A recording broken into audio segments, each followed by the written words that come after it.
Wearing heavy armour. That's got to be something with cool tusks at the front of his That's mouth. pretty cool. Yeah, tanks are good. You know, Yeah. So, and when it comes behind you and goes, I'm a woman. That'll scare the shit out of you when you turn around and see this big chaos warrior, rapey chaos warrior behind you. I mean, that like, what actually, to be fair, yeah, as use them as terror troops. I know. I could Really join good. him with my gimp mask, and we could be the gimp squad. Yeah, as long as they're not trans Karens, then we'll be fine. It seemed all right enough. Oh, there you go. Then that's all right. It Then might shock you to know this, having people, mate. having what? Sorry, I said what's that? it might shock you to know this, but having personally known a few trans people, it Yeah, turns out they're just people, mate. They're just like everyone else. just people. They don't more than your average homosexual does. It's fine. Fair play. Are we recording, Dave? Is all Yeah. well? Yeah, we are. All going smoothly? Thanks for the education, mate. My ignorance is sometimes astounding. Are we? I have to sometimes ready to remember begin? that things make sense as well. Yeah, Logic and reason. I think we're all good, Al. We're recording, I believe. Let me just check the Okay, mic levels. all recording. Hang on. Everyone, yeah, if you would just give it a double check, please. I'm so reliant on these recordings, as you well know. We're all good. Okay, good stuff. Is everyone ready? Yeah. Hayden, you there, buddy? Everyone ready? Cool, cool. Well, I shall begin, and I would like Jonathan, if you would be so kind, to take us into tonight's game. Previously on, which heresy is it this time? Darkest today. On Darkest Heresy. On board the Malevolent. Then Episode 64. Betrayal. Alexa was the first to rise, as she ever was, for Alexa needed little sleep. She had a shower. The water was piping hot. Piping hot. And then she enjoyed a light repast, a sip of recaf. She made another attempt to design her own face, but this artistic flourish was seemingly utterly beyond her. It was frustrating to her how talented she was in some areas, but so lacking in others. She needed an artiste, a designer, someone with that je ne sais quoi. Perhaps there was someone suitable on board the ship who might be able to design her face for her. But she could not do it for herself. It was not a task for Alexa. Her inhumanity, the machine part to her personality, was clearly inhibiting her. Her face would have to do for now. It had served her well enough thus far. And some even found her metallic form exotic. Alexa exercised, but she was already in fine shape. She was just killing time.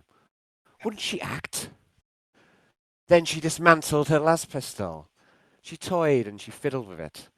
Could she improve upon its design? No.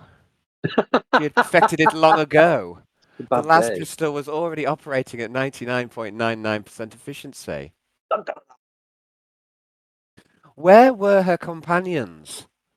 She should investigate. Alexa prepared her inventory in anticipation of leaving Ridge Station. She was sick of it here. Sick to death. She yearned to be back at the Fear Factorum. She yearned to be closer to Mother. Eventually, Alexa twigged. There was no sign of her allies. Where were they? She had a recollection of the day previous, when she and Nixius had waited and waited for her companions, who were never coming. She needed to act. But instead she lost interest. She was sick of Ridge Station. She went back. which station was not for her, and she was done with it. So she headed back to the Malevolence, back to her mad mother. She overrode her cogitator banks, which pleaded with her, begged her not to abandon her primary objectives and her companions, and not to split the party. Her cogitators pleaded with her not to just fuck it all off. But Alexa ignored her logic banks. Override. She took back her agency. And then she shunted a jolt of fear that hit at her as she approached the flimsy Plastec docking tunnel. Or the last time she had crossed it, Mother had taken a turn. Mother had threatened to kill them all. She would. Alexa knew it. She'd done it many times. But Alexa had managed to calm Mother's insanity, for a time at least. Once her fear response had been shunted to a redundant drive, she entered the tunnel and she sat upon the agonizingly slow transit cart. She knew where she belonged, and it was not here. She headed back. She fucked it off. Quintius.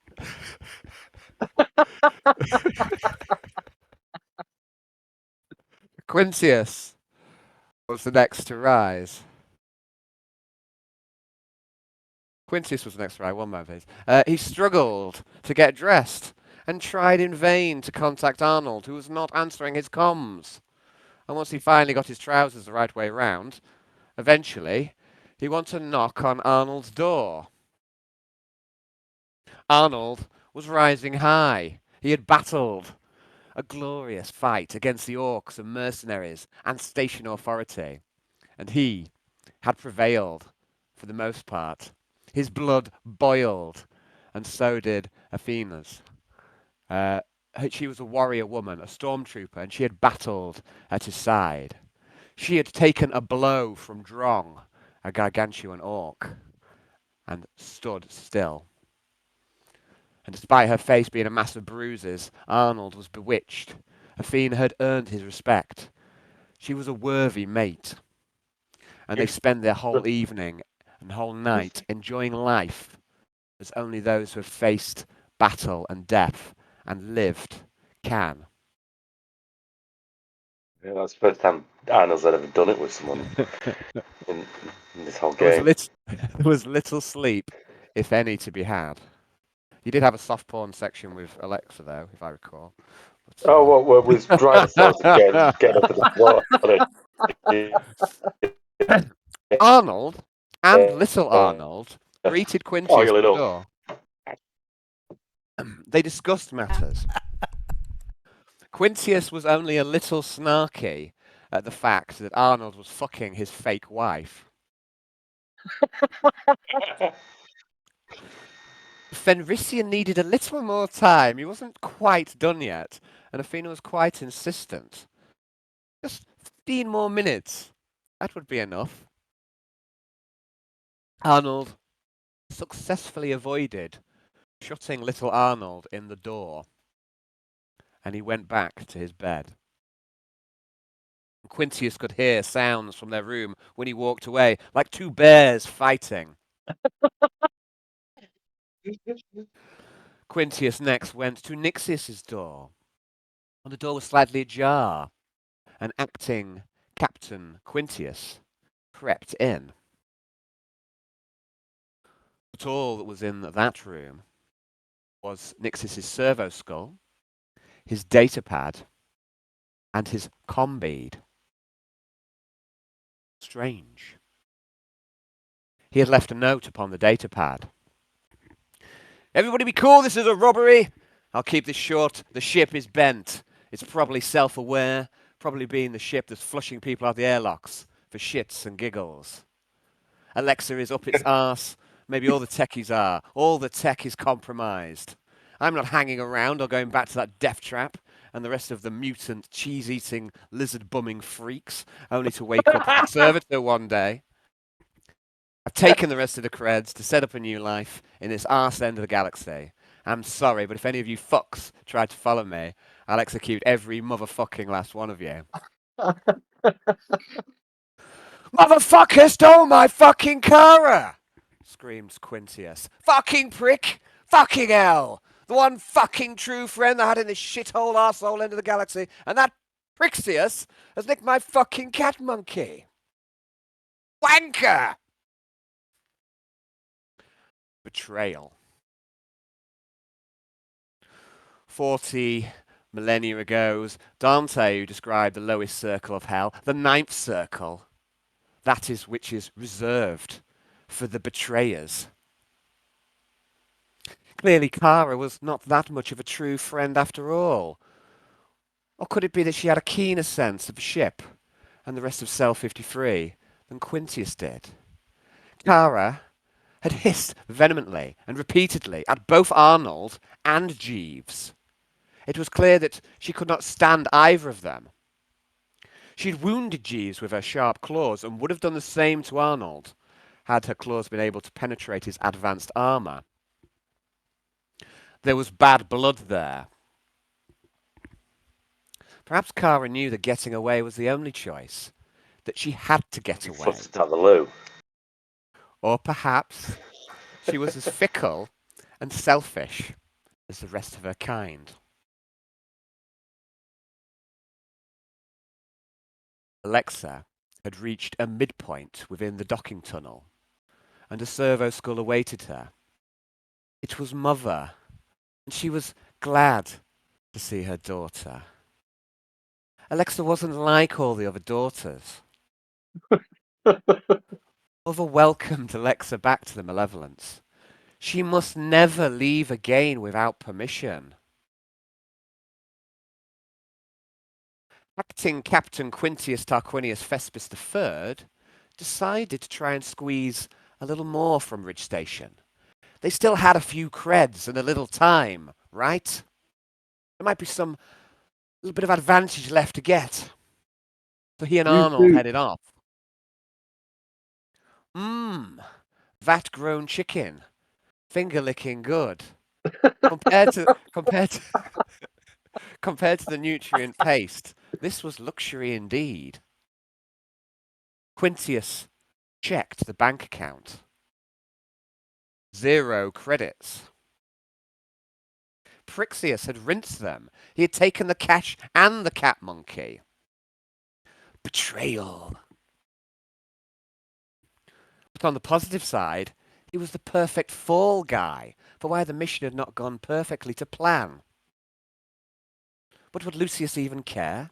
Even notice?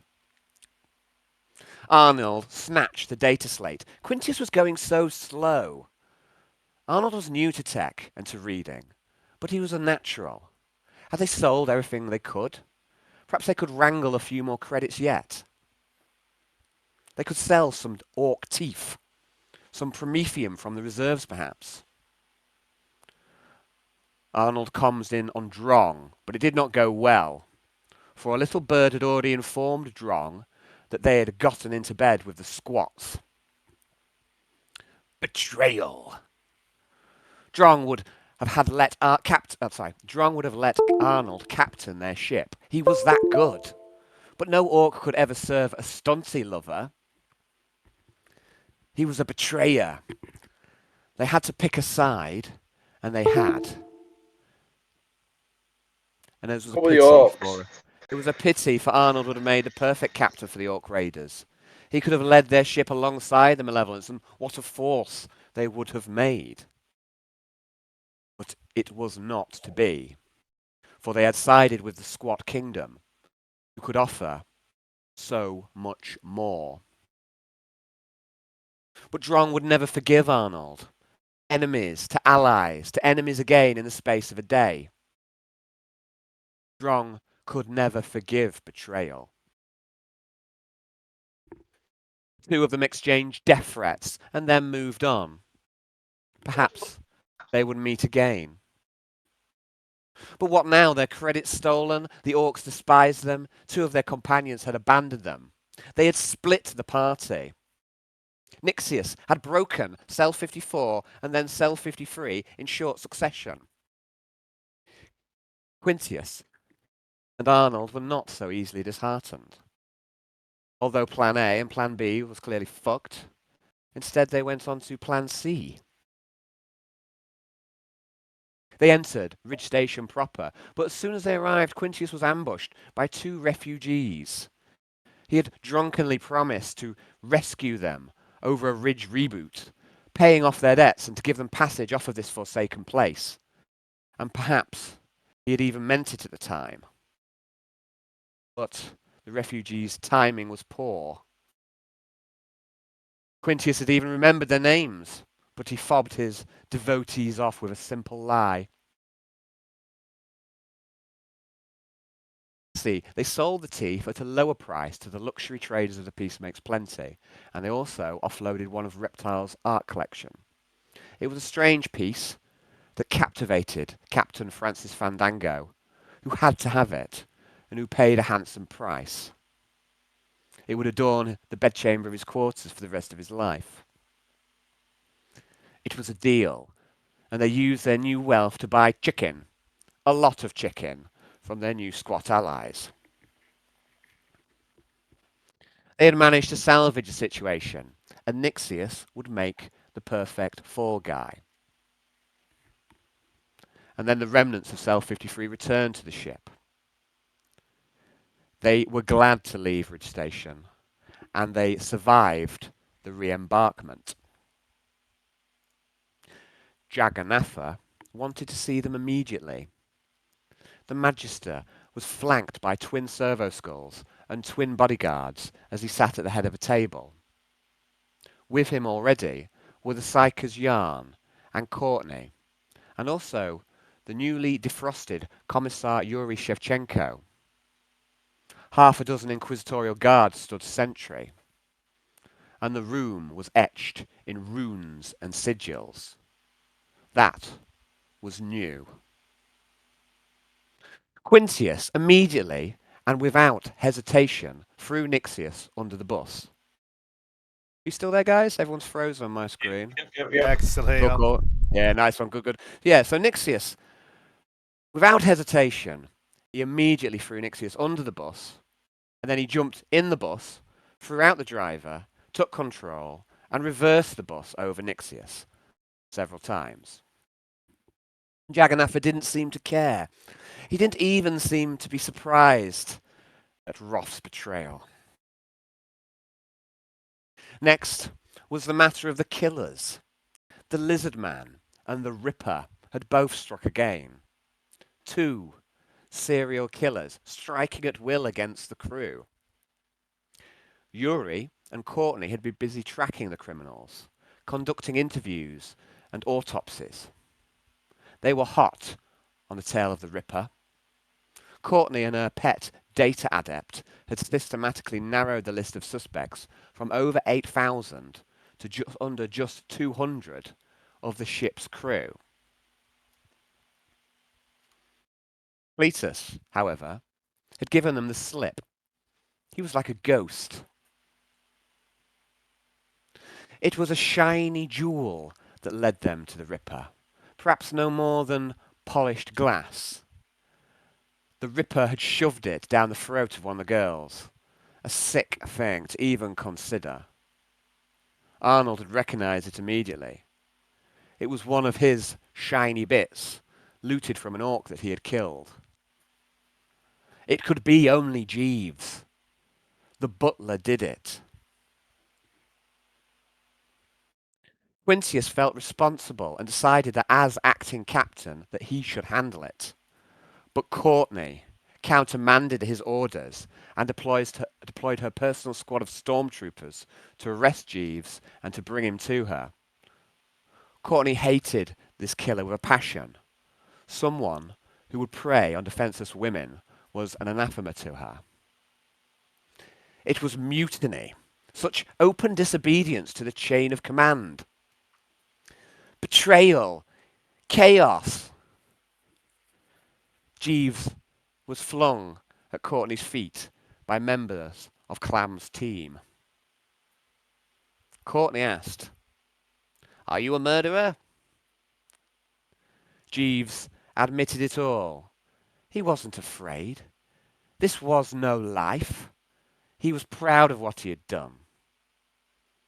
And Courtney's servo skull flashed green. He spoke the truth.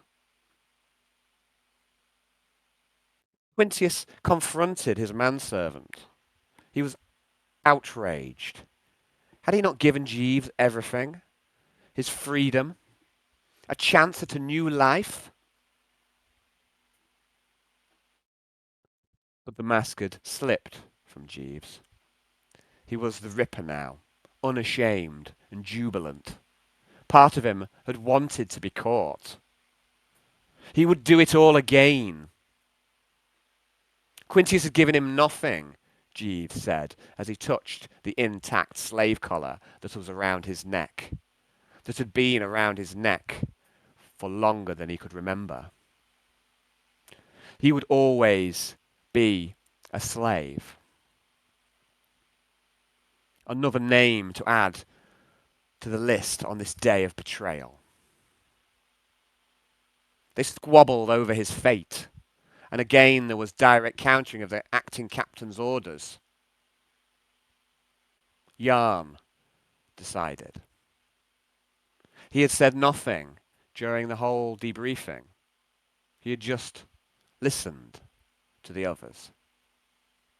But he spoke now. "I release you." Jeeves was raised off the ground, gripped by an invisible force. The pressure around him grew and grew as he strained to push back against the inevitable. First, an arm cracked and bent in at an unnatural angle, and the other limbs followed in quick succession.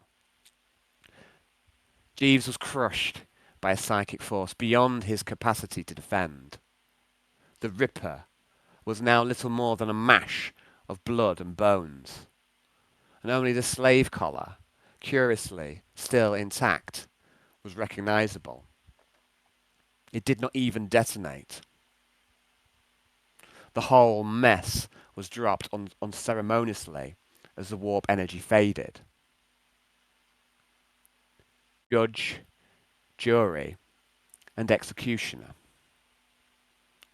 The Ripper had been dealt with. Justice had been served.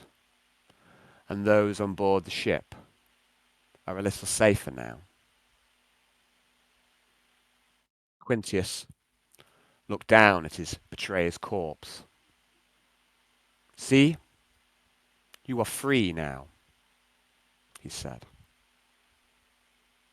The acting captain, still clearly emotional, turned and left. But at the door there was Dr. Festus Bucket, panicked like never before. "It is the Tentaculat. It's breaking free. It's in my mind." The Tentaculat. Had everybody forgotten? A few weeks ago, which it had seemed like longer, Quintius Tarquinius Vespis III had hatched a little scheme. He and Nixius were debating the trade options available to them. The ivory stood out. They could agree on that purchase. And they also agreed a terribly sensible, reasoned choice of hides and furs and salt fish to supplement this. But they could not agree on the purchase of mutant slaves. Nixius wouldn't hear of it. It was folly. It would turn the malevolence into a slaver. Nothing Quintius could say would budge him an inch. Quintius wasn't the kind of guy to take that lying down. "Fuck you. I won't do what you tell me." "Fuck you. I won't do what you tell me." Quintius went behind Nixius's back. He used Dr. Festus as his patsy.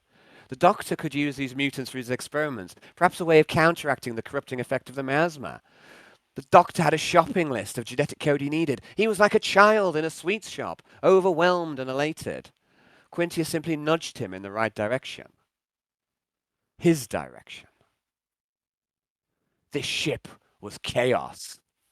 A clearly deranged doctor, being manipulated by a failed actor, was allowed to purchase whichever mutants he desired to pursue an unproven theorem. I am not a failed actor. Cell. In my head. Cell 54. Done much acting lately, have you? Actually, you're doing quite a lot of acting, so maybe that's not true. But I still enjoy to say it. Cell 54 were deployed to secure the deal. The mission had appeared to come from the Inquisitor himself. But it was Quintius who had engineered it all, and he had added an extra requirement. A manservant. A butler. To help him to dress and to serve his morning coffee, to do his laundry and to manage all the other day-to-day tasks that Quintius simply couldn't be bothered to do. He was a noble. The prospect of doing his own cleaning was unthinkable. Insane. Cell 54, a strange team comprising of 2 holy sisters, a cold trader, a Feruvian killer, and an unsanctioned psyker. Leavings, mostly. They had succeeded once before, bested a foul demon in the depths of Lost Hope, and they had won the respect and the hospitality of that slave a town, and they had recovered one of the Inquisitor's agents. They were victorious, and now they returned to take full advantage of their victory. The governor was eager to deal. He needed the money. The orcs who had ravaged the capital, Chichanga City, they had destroyed it and raided it, razed it to the ground. And Lost Hope was now isolated and surrounded by orcs who had begun to infest this world. The governor needed the money, and fast. He was keen to sell his mutant stock. Sister Clematis had taken charge of the slave purchasing. Curious behavior from a naive young holy woman. Whatever had happened to Sister Clematis? She had been missing for some time. And in the end, Cell 54 brought monsters back on board with them. They would be given over to Nixius to try and make use of them. 3366, a massively obese powerhouse. A gross, fat mutant with uncanny strength. But before he was made battle-ready, he drank a significant amount of methanol-laced moonshine and was rendered blind. He was placed into stasis when Cell 54 was shattered. Nick Davenport, a free-armed mutant dwarf builder, a proficient carpenter and stoneworker. Perhaps he could come in use. Or perhaps he would languish in a cryostasis coffin for the rest of the campaign. Lizardman Cletus, the moonshine killer, a deadly lizard assassin who had eventually gone AWOL, still remains at large on the Malevolence, moving as he sees fit, killing who he chooses. And of course, the manservant, thrown in for free as an act of good faith. But Jeeves had proven to be a serial killer, preying on women in order to feel power over them. Hey, my ass. Guy knew he was a weirdo. Wanted rid of him out of his staff. Had multiple complaints, never told you that. But the worst mistake was to purchase the Demonkin, the Tentaculat. Plenty gives all manner of gifts to those within its reach, and some of those gifts are powerful beyond measure. Threat, level, malleus, extremis. An alpha-level psyker kept under control through heavy sedation. The governor of Lost Hope seemed well pleased to be rid of it. And now the Tentaculat stirs, and the whole ship is at risk. For the only one who might have been able to control it was the demonologist, Tommy Lee, who was vanquished by Nixius for cheese-related sedition. Was for Johnny. Will he die? The cheese betrayal On the wall. and the escape Oh, of the God. Moonshine Killer was the end of Cell 54. Jagannatha is the first to act. He stands, graceful for one so large, and walks to the good doctor. So guys, I've already put you onto a map. If you want to check roll 20, this is where you ended the last game. You're in the briefing room. Quintius, you were just about storming out after the execution of Jeeves, against your direct orders as captain. So if you recall, Quintius, it's been a while, so I'll try and give a bit of recap. But if you recall, you wanted to deal with him yourself. You wanted him, Yep. you know what I mean? You wanted to take on board yourself. But both Courtney disobeyed you by having him arrested by her own squad, and Yep. Jan disobeyed you by just executing him. So it's clear that you're, you know, even in theory, you know, you are in charge of a ship. It doesn't seem to actually be happening in practice. And you were clearly as angry? a mature, no, as a very mature, emotionally and mentally mature man, Quintius is going to sulk heavily for the remainder of the session because no one's Good. listening to him. Um, And I will be role playing that. Is James and Haley, you still there, buddies? You're frozen on my screen. I just want to check Yeah, you're they're still both with there. us. Okay, I'm just going to refresh my. Dave doesn't mind that you disobeyed his orders, but Quintius would be very put out about that for reasons. Yeah, of course. So you were about to storm out, so you actually reached the door first. You'd about to leave, and there was Dr. Festus. So you've actually, as Jagannatha stands and walks towards the doctor, you've actually got a brief moment where you are, I suppose, for, let's say, first to act. If you want to do anything, or say anything, or do anything, before Jagannatha arrives, you know, he basically stands up immediately, walks over to the doctor. Is there anything you are doing as you're just right there? So he said he's in my mind. Does the good Yes. doctor look visibly distressed at all? Or Oh anything yes, like you've that? never seen him look like this. I mean, he's always a bit hello. He always looks a bit flustered, let's say, and panicky. Jacob, you need to be quiet. I might need to go and settle Jacob because he's. It's all right, guys. It's all right, mate. Yeah, it's Just all do what you need to do, mate. Do what you need to do, buddy.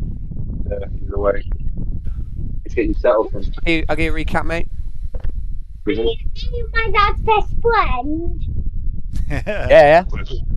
Yeah, your dad's you a nice muted, guy. James. I've Yeah, never met yeah, your you- dad. Who is he? Who is this strange like man that. with no hair? My dad. Oh. Oh, hello, your dad. Honey. Johnny. It's Johnny. Johnny. It's daddy to you. Right, I'm off to go and settle I him. think All right, you should mate. stick I'll give with you a recap Johnny. when you get back, mate. Yeah. Cool. I'll see you I'll give you a recap when Right. you get back, mate. Go 5-year-old. Oh yeah, man. James, you're muted, mate. Yeah, just I think you said something earlier. I don't know. What it was. I'll be back. Cool. Catch you Right. back. Yeah, can I Sinesians the doctor? Yes, please. Make a test. As he's making that test, all I'm going to say to the good doctor is, "Oh my, Doctor Festus, you're feeling quite well. You're looking a bit peaky. Perhaps you should have a doctor look." Oh, yes. And Festus, he just looks at you, clearly distraught, and he looks you dead in the eye and he goes, "It's in my mind." Yes. There's a great roll. many things in my mind too, Doctor Festus. Mostly the betrayal of the crew. Exactly. I got an earworm the other day while listening to the Empire Weekly. It's a Yes. Yes, once you get a tune stuck in there, yes, I think the trick, Arnold, once it gets stuck, is you have to listen to the whole song in full. It's like your brain telling you can't remember bits of it, and you're trying to remember it. Maybe we should try and sing the song. Hum it, Arnold. I'll see if I know it. Is it the one that goes? Is it the one that goes? Is it that one? It's that one. It's that one, my good man. Yes, I know it. Arnold and Quintius get distracted.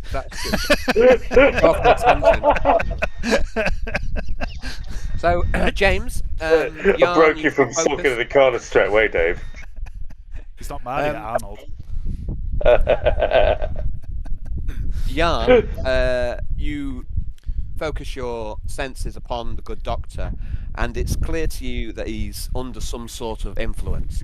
But as Jagannatha, first of all, as Jagannatha reaches over him, and he kind of puts his big, meaty black hands on the side, either side of Dr. Festus' head, and he kind of draws him into the room, inside the runed and sigilled chamber that you and Jagannatha have worked on previously. So you've made this room kind of more safe. And as he crosses the threshold, you see that kind of influence start to fall away from the doctor, and he seems to come round. Jagannath, he's like looking into his eyes, he's calm, he says, "Good doctor, you are safe here. Your mind is a fortress. The creature cannot harm you." The good doctor seems to be roused by this, and he seems to come round once he crosses the threshold and enters the kind of ruined chamber. And Jagannath speaks. He's gone. Arnie, you speaking up, are you, mate? I was going to say, what had control of you? What was in your mind?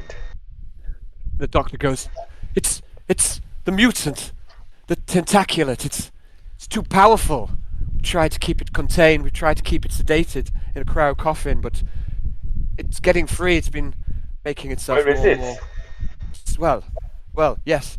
I stuck to the plan, and he looks at Jagannath. It's almost keen for Jagannath's approval, and he looks up at Jagannath, and he is looking up because Fest is quite short and stunty and misshapen, and Jagannath is large and kind of stands over him, and he looks up almost like a child, kind of keen for his father's, reassurance, and Jagannath gives it. And he Like the goes, hunchback goat herder out of 300. He's not a million miles away. I've shown you pictures of Festus before, I think. He's definitely a uncanny guy. In fact, let's just bring up a quick get Festus moment. up, yeah. Let's get Festus on the I screen. remember Festus. I love Look it. at Yeah, him. yeah. That face There we is go. enough to stain into any memory. I reckon There you he's go. That wrote only a Bile mother clothes. could vaguely love. Oh, Okay, so here's there Dr. he is. Festus. Oh, He's look not for the fact smiling that he's got now. a hole in his head. He's not smiling now. It's just like a big pop. It's not like a hole, more like just a massive crater. So Jagannath looks at Festus. Festus goes, "Oh, yes, I stuck to the plan. I did as I was told." And he looks almost keen for approval. And Jagannath gives it. He says, "Good, Doctor. Good. You've done well. We made contingency plan. We expected the creature might get loose. We arranged to move it to the fighter bay, where we plan to vent it into space. Tell me, is Flight Lieutenant Charles Ash deployed already?" Festus says, Yes, I calmed him straight away. He must be on his way. Jagannath says, Charles Ash will take a bomber out of the ship, and once the Tentaculat is vented, he will destroy it with heavy munition before it has chance to break free. Can I just ask a question? Of course, Captain. What's a tentaculat? I'm not sure exactly what Quintius knows. It's been a long time, so obviously you had a bit of fun. Quintius, I don't think Quintius knows anything about it. Quintius basically, he loaded the gun, but he never fired the bullets, so he doesn't know what's on the ship, does he? And he wouldn't care until now. Jagannath says, "We have not much time. We shall talk as we move." And then he lets go of Festus's head. He says, "I now speak with Inquisitor's will. Quintius has betrayed us. He was no true strike leader. We must now promote another to fill his role. The Inquisitor wishes for you, Arnold, to be promoted to strike leader. You shall take." But, That's the best decision he's made since we got on board this bloody ship. I would say would have been a good choice, and yeah, I gratefully accept this position. Right, I need can you relay these orders straight to the teams ready at the airlocks, just in case? I need at least 2 units of 10 armsmen with shields. Arm the at least 10 men of the special ops with bolters. Bring them in. Bring a couple of people out for special ops team in. 2 heavy servitors, some tech adepts to look after them, and then let's say just bring a little bit of chaff on reserve just to back us up, eh? And Jagannath he nods. He's happy with how quickly he seemed to have taken on board your responsibility. And Nathaniel, the data adept, is actually, I don't think I put him on the map. I remember, but he's been here because he was helping with this uncover the Ripper. So Nathaniel is now by your side, and he goes, and he has a massive data slate which he pulls from his adept's robes, and he starts bringing up the kind of troop deployments as per your orders, and he shows you it's like a schematic of the bay, so you can see the tactical layout. He starts kind of rapidly flying over available forces, which he starts to bring into into focus on the pad, and you can immediately look. He does this out carefully, selecting the right amount, which I've specified in our previous meeting, onto this point. Okay, yeah. So at this stage, everyone is kind of moving to the fighter bay, walking while you're also deciding what you're doing. So now, guys, you have the opportunity really to kind of pick your loadout for the combat that may be coming, right? So we'll just take a brief moment to do a bit of inventory management and like weapons loadout, that sort of thing. I made the start of this with Dave and Hayden last night. We did a little bit of prep work because obviously Hayden's had a little bit of warning, so we can do a bit of prep before the game about what's what force to bring, etc., etc. So what I would like to do, what I'd like to do is 10 minutes, isn't it? Sorry, mate, I missed that. Oh, sorry, it's a minute's worth of role play for half an hour's worth of planning. Yeah, I'm glad we got that done kind of. Yeah. And also it let me make the map rather than trying to make the map on the fly, which would have taken a bit of big line. So I've got a folder in Roll20 called Combat, and this is where I put a few handouts. Excuse me. So every time we're having a combat from now on, there might be, let's say, global modifiers for the battlefield. So one of the modifiers for this combat upcoming is high morale. Now, this is going to be something that Arnold, you're going to pick this up kind of immediately as you are en route, and you'll pick it up immediately also when you get there. You are you're a guardsman, and you've got a kind of sort of keen sense for one of the most important things of like a battlefield operation, which is the morale of the troops. And you've kind of known that morale on board the Malevolence has been very poor pretty much throughout the whole campaign thus far. It's brittle. But you've done your best, and you've systematically been trying to work on that morale, and you've done it in various different ways. And also you've had a series of victories recently. For example, Yuri and Jan, they battled off a demonic invasion. We've had a load of new resources getting back onto the ship. You've like fresh medicine, chicken. Chicken goes a long way. People. Heart feel good. People are sick of until you paste, haven't fried. Yeah. There's lots of little victories. You've just uncovered the serial killer, the Ripper. There's been lots of individual things, and also you spared 20,000 refugees. And that was a real win that the Malevolence have been kind of missing. Some kind of hope at the end of the arse end of the galaxy. You're going to regret those later when they're giving you the pox. Just saying. No. That may They're well be all the case. still occultists, James. There's always they're always give all and take third generation hybrids. Yeah, James, you may well be right that there may be consequences of that, but there's also benefits. The crew have really enjoyed having a victory and actually doing something worthwhile.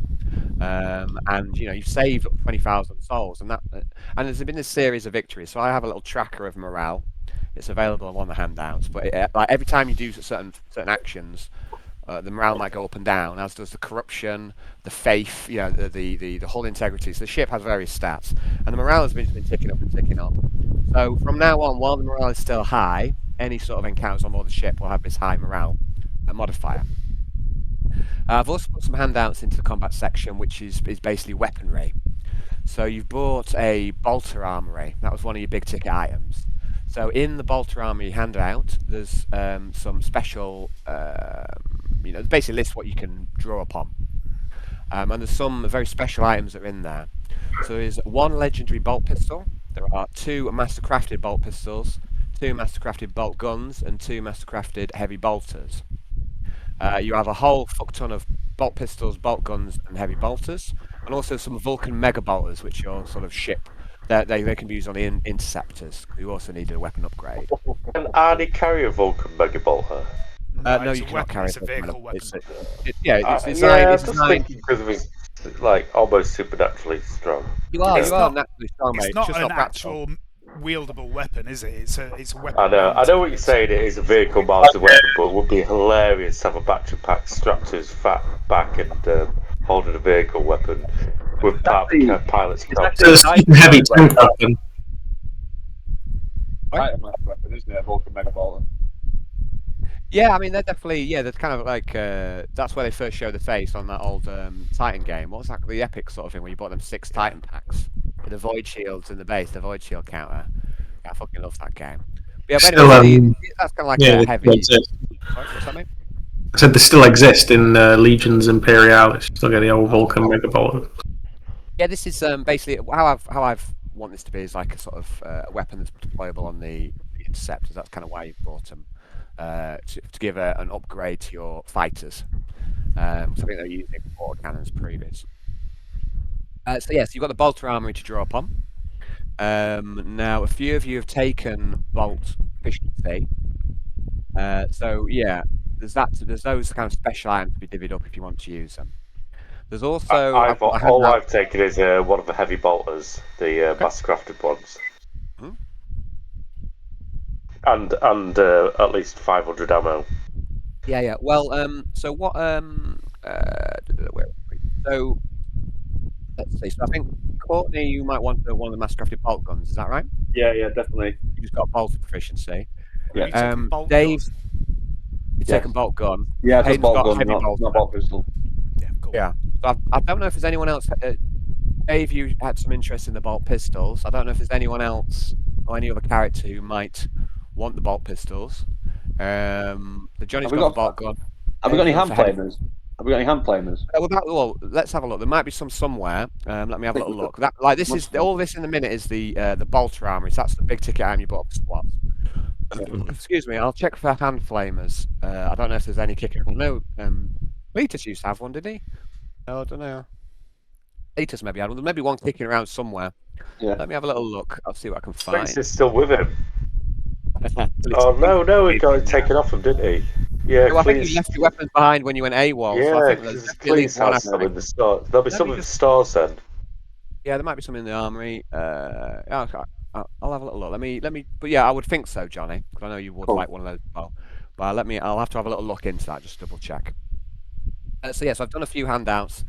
So there's the bolter armory. There's the accumulated loot, I've called it. But this is more like loot that you've picked up over the campaign. These are old magic items and such that you've got kicking around. And you've got an armory handout called New Toys, which is the new weapons and armour that you bought from the station. These are kind of some of the gear that you've just bought on your last shopping episodes, and that you've also accumulated throughout the campaign. So Johnny. So I think we'll start with Johnny then. I'll put you onto a page for Courtney. Okay. I just want a hand flamer, a master-crafted bolter with enough shells to kill a tentaculat and some grenades. How long is a? Pretty long, I'd imagine. Like, if the whole ship purchases, because the whole team's going up against the fucking one thing, it's going to be fucking hard, isn't it? So. Yeah, it certainly is, mate. Certainly going to be good and right. So let's have a look. What's that one? I think we're going to be getting buyers. This next episode is going to be called Buyer's Remorse. I like it. Yeah, I like it. Oh. Right, so you're after one of the mass-crafted bolt guns. I shall add this into it. I'll find a bolter first. I don't think anyone else has used a bolter yet, have they? Yeah, I'll get anything cool. He's got scholar side of things, so You can always practice with shit though, can't you, and buy it a bit more pricey. yeah, I suppose so. Why would I want to do that when I can make people's heads explode? Yeah, I mean, you don't really need a bolter. That's pretty cool. I've taken bolt pistol simply because I fucking need something that can harm things. Because I think Quintius's kill tally is a dog. Yeah, but he's been good for moral support, though, hasn't he? Yeah, it's not what he's there for, I had but it's bolt, nice to be able to kill something when you need to. Certainly. So I don't always have to rush into combat. I can just shoot things with pinning fire quite a bit. Well, I like the idea of like running towards the enemy with hip shooting, and then getting the axe out, and then putting flames on it, and then going, and then smashing some things about, and then going Holocaust. That sounds good to me. As a finale, and then basically being turned into a flipping greater demon, and then rampaging aboard the ship. Or a puddle of goo. Or a puddle of goo. Oh, I'm sorry, Johnny. I don't think you took hip shooting and all that. If you want to rejig it around a bit, you can get hip shooting. But I'll tell you what you got. You got bolt efficiency 100, major power for 200, flame pistol for 100, hard target for 100, frenzy for 100, and mental rage. That's enough. Yeah, that's hip more shooting you than can pick up later. enough for me. But if you wanted to, I'll just give you the option of swapping it around. No, that's fine. That's fine. Okay. I'm just I'm going to happy add with those. I remember now. Yeah, it's a good load up, mate. Right. So I'm just going to. So we're now on Johnny's fact sheet. I shall put a U boxes. Fucking bolts. No. The thought ran through my head the other day. I think it was yesterday. It was like, why not start playing 40k again? And then I was like, no. Yeah, I've done my time with 40k, and yeah, I have. I don't get me wrong. I love it. I love the whole flipping the lore and everything like that. I love the vibe and stuff of 40k more than the actual reality of it. I think. Yeah, I don't love the every 2 years changing the rules. Exactly. That pisses me off. Changing your army.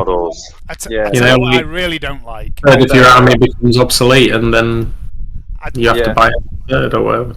It's common knowledge that Games Workshop models as well are completely overpriced compared to every other company that makes models. But have you seen some of the Primaris Marine prices? 3 basic guys with heavy weapons, so they're slightly bigger than normal Marines with heavy weapons, 50 quid for 3. Yeah, no. No. Fuck that. I've spent a lot on my, as you all know, on my fucking 12,000 point Dark Angels army, but that is obscene. I've done my time. I know it's how I've play other games now. There's plenty of other games there which are much more fun. The price go 3D prints on an offbeat game. Yeah, they priced me out the market with that really is a daddy. You know what I mean? I can't afford it. The imbalance as well, like the constant imbalance in things is infuriating. You know, when you just want some good game together and like. It's not balanced for fun, it's not balanced for competition, it's balanced for coin.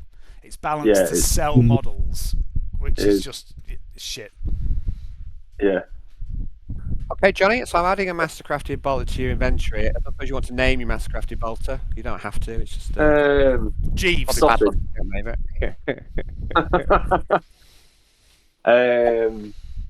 You don't have to. Or you have a little think on it, but mastercrafted I'll have a think about it. Okay, just something you might want to consider. Bolt. Damage is 1d10 plus 5 normally, isn't it, for a bolter? Is that right? I think so. The standard profile one. I think so. It's impact. There's a few different profile ones. Explosive, won't it? Yep. Yeah. Pen 4, is it? Possibly. I'll have a look at it. Just pouring a beer. No worries, mate. If you wouldn't mind. Yeah, I've got the booklet here. I just don't have a free hand. Just a moment, and I'll help you. Okay, so special. So this bolter, Johnny, it gives you plus 10 ballistic when you shoot it. It's I guess plus 2 damage over normal bolter, and it never jams. Oh, tearing. Sounds yes, good. Tearing. Yeah, tearing means you roll 2 damage to get the highest. Tearing is caring. So yeah, basic bolt gun is 1d10 plus 5, pen 4, rate of fire is single shot and 2 shots on the burst, 90 meter range. Cool. Thanks, Dave. Clip 24. 1, 2. Oh yeah, it's got a slightly extended clip as well. Cool. So you a girl like that once. Reload is 1 full. Is that right, Dave? Yeah. Sorry. Back on track. We're not I've sorry, had though. 3 pints of Guinness and I'm off the fucking chain. Anyone. Okay. So, crafted. That was graphic, dude. Fucking hell. Sorry, yeah, I do apologise. It's All the because I didn't story. work all day. The madness Okay. is setting. So let's just have another look at Johnny's loadout. You do have some Stormtrooper carapace. Do you want to wear that? In a minute, I've got flak on you, but do you want to wear your carapace? Carapace? No, she like. Carapace, or do you want to look cuter? Yeah, basically, she wants to look the part.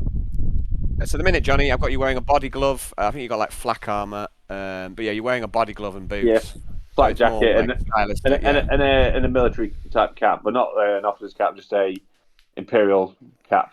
You know what I mean? Okay. With, You're not wearing a helmet, you're wearing an imperial with an cap. with an aquila on it, with a ponytail sticking through the back of it, that sort of thing. You know what I mean? Probably some shades.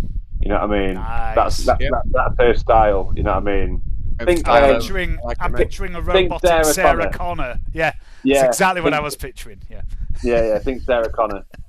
That's that type thing. That type of style. Okay.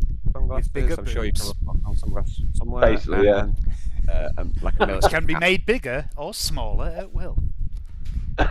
military cap. Does it have make the malevolence great again on it? This cap. Yes, that's great. Okay, right. So I'm on your character sheet now, Johnny. I think that's what you're load out at the minute. That's fine, mate. That sounds good You to happy? me. Cool. Right. Let's go on to Yarn. Yarn. Is there, this Yarn? Is what I mean, just his fucking pants and his imaginary sword. Got some tactical. This is. I've just brought Yarn up for the moment. Is there anything you would like to change about your loadout, James? Is there anything that you think you need to add on to your character, or any kind of sort of prep before this combat that might happen occurs? Anything you want to draw on from the various loot that's been acquired from various places? I don't know. Can't hear you very well, James. You're very quiet. Weird. I don't know. Okay. Well, you can have a little think. Have a little think, and I don't know if there's anything to change. Yeah, I don't know. You do. I don't think there's. I'm not sure there is anything for you. I'll tell you. There actually might be some stuff, James. Let me have a little look. Hang on. What about things that came back from? Did anything come back from? There's a handout called Armory New Toys. Yeah. I see. So this is the new toys that you bought at Ridge Station. So there's a list of the stuff there. So I'm pretty sure, if nothing else, there's a few magic items there. There's this Iotic Stone. What the fuck was that? Iotic Stone. Yeah, we bought that specifically for Yarn, I seem to think. Yeah. You bought some healing potions and mana potions. Do you want a better pistol, James? What can you use? Solid shot pistols, or is it just las? I've only got las. Yeah. Can you solid shot? I've got Oh, can I? Or is it just? So if you want a better pistol, I bought one on Ridge Station. It's a good pistol. I am planning on using it, but if you want it for this fight, please feel free to borrow it. No, like if I use any shots, I'll fling bolts of force at people, most likely. Cool. And if not, I will telekinesis yours off your belt. And I have several on me. Feel free. Quintius will not mind. I have several. Oh no, he will. He'll get really pissy with you for doing that, because he's mardy with you. It's worth it. Me taking that pistol, man. Okay, so I'll try to stop me. Oh, my kill, my punishment, my pistol. Oh, everything's Yarn's. There's a woman with the Tentaculat is immune to psychics. Me fucked. That's where we'll see how it goes. We'll see how it goes. It's got to be immune to everything, just so you know. Right, so not for my charms. Iotic Stone. Fucks the Tentaculat. I'll just. Bard classic. And that's how we defeat it. Quintius sacrifices himself, throwing himself out the airlock in a passionate embrace with the Tentaculat. They're giving a French kiss to his feet. That's amazing. What a way to go. So yeah, sirens. Wait, it's a fitting end to it. Yeah, so there's a list of these items. One of them is a magic item called the Iotic Stone. I'll just read that out to you.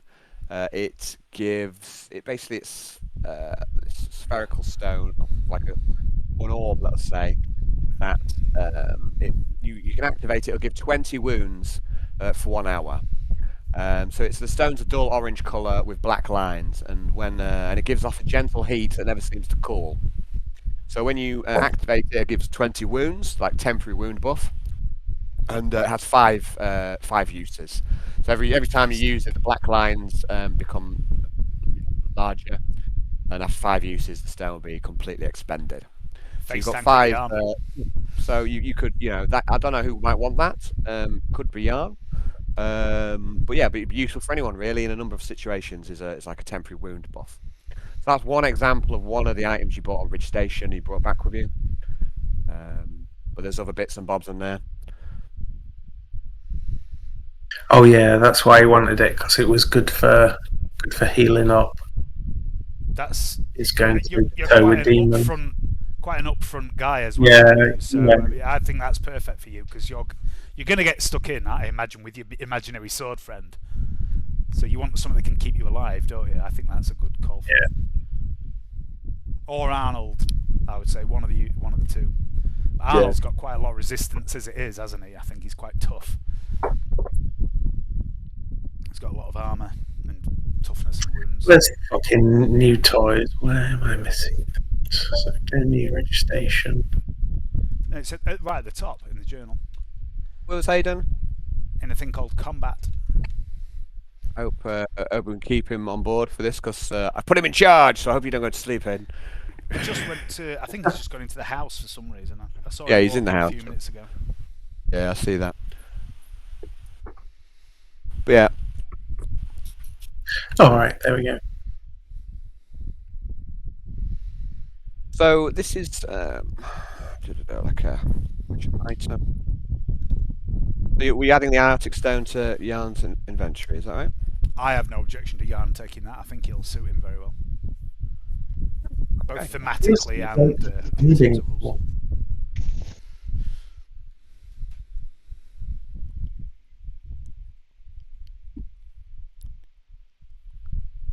Iotic Stone. I'm just going to add this into Yarn's inventory now. Hello, sir. I wondered if you need on an inside mission. Cool. I'll say we're just doing James's inventory at the minute, so just adding in some of the magic items that you bought on this Ridge Station. Just going to add that into Yarn's inventory now. If I can find where we have characters, and then cell 53, Yarn. Iotic Stone, 5 uses, plus 20 temp wound buff. Okay, so I shall take that off of the handout, of the new toys handout, because it is no longer available.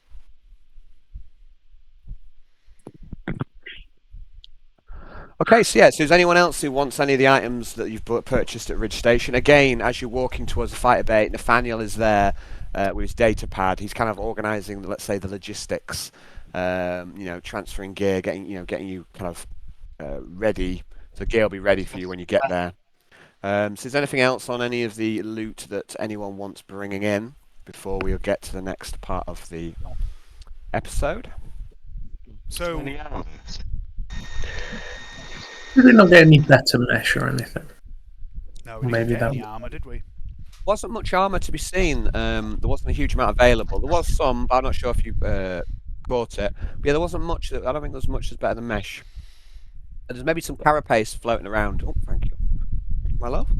Hi, Nicole. Hey, Nicole. Hello. You can see you as well now. Yeah, you got a few waves. You can do it. Nicole? Come on up. Sorry guys, I'm spilling my face now. Right. Got 2 cocks. Who's got 2 cocks? Yeah. Yarn's too cock. Oh, Tommy Dick Fingers. Sweet,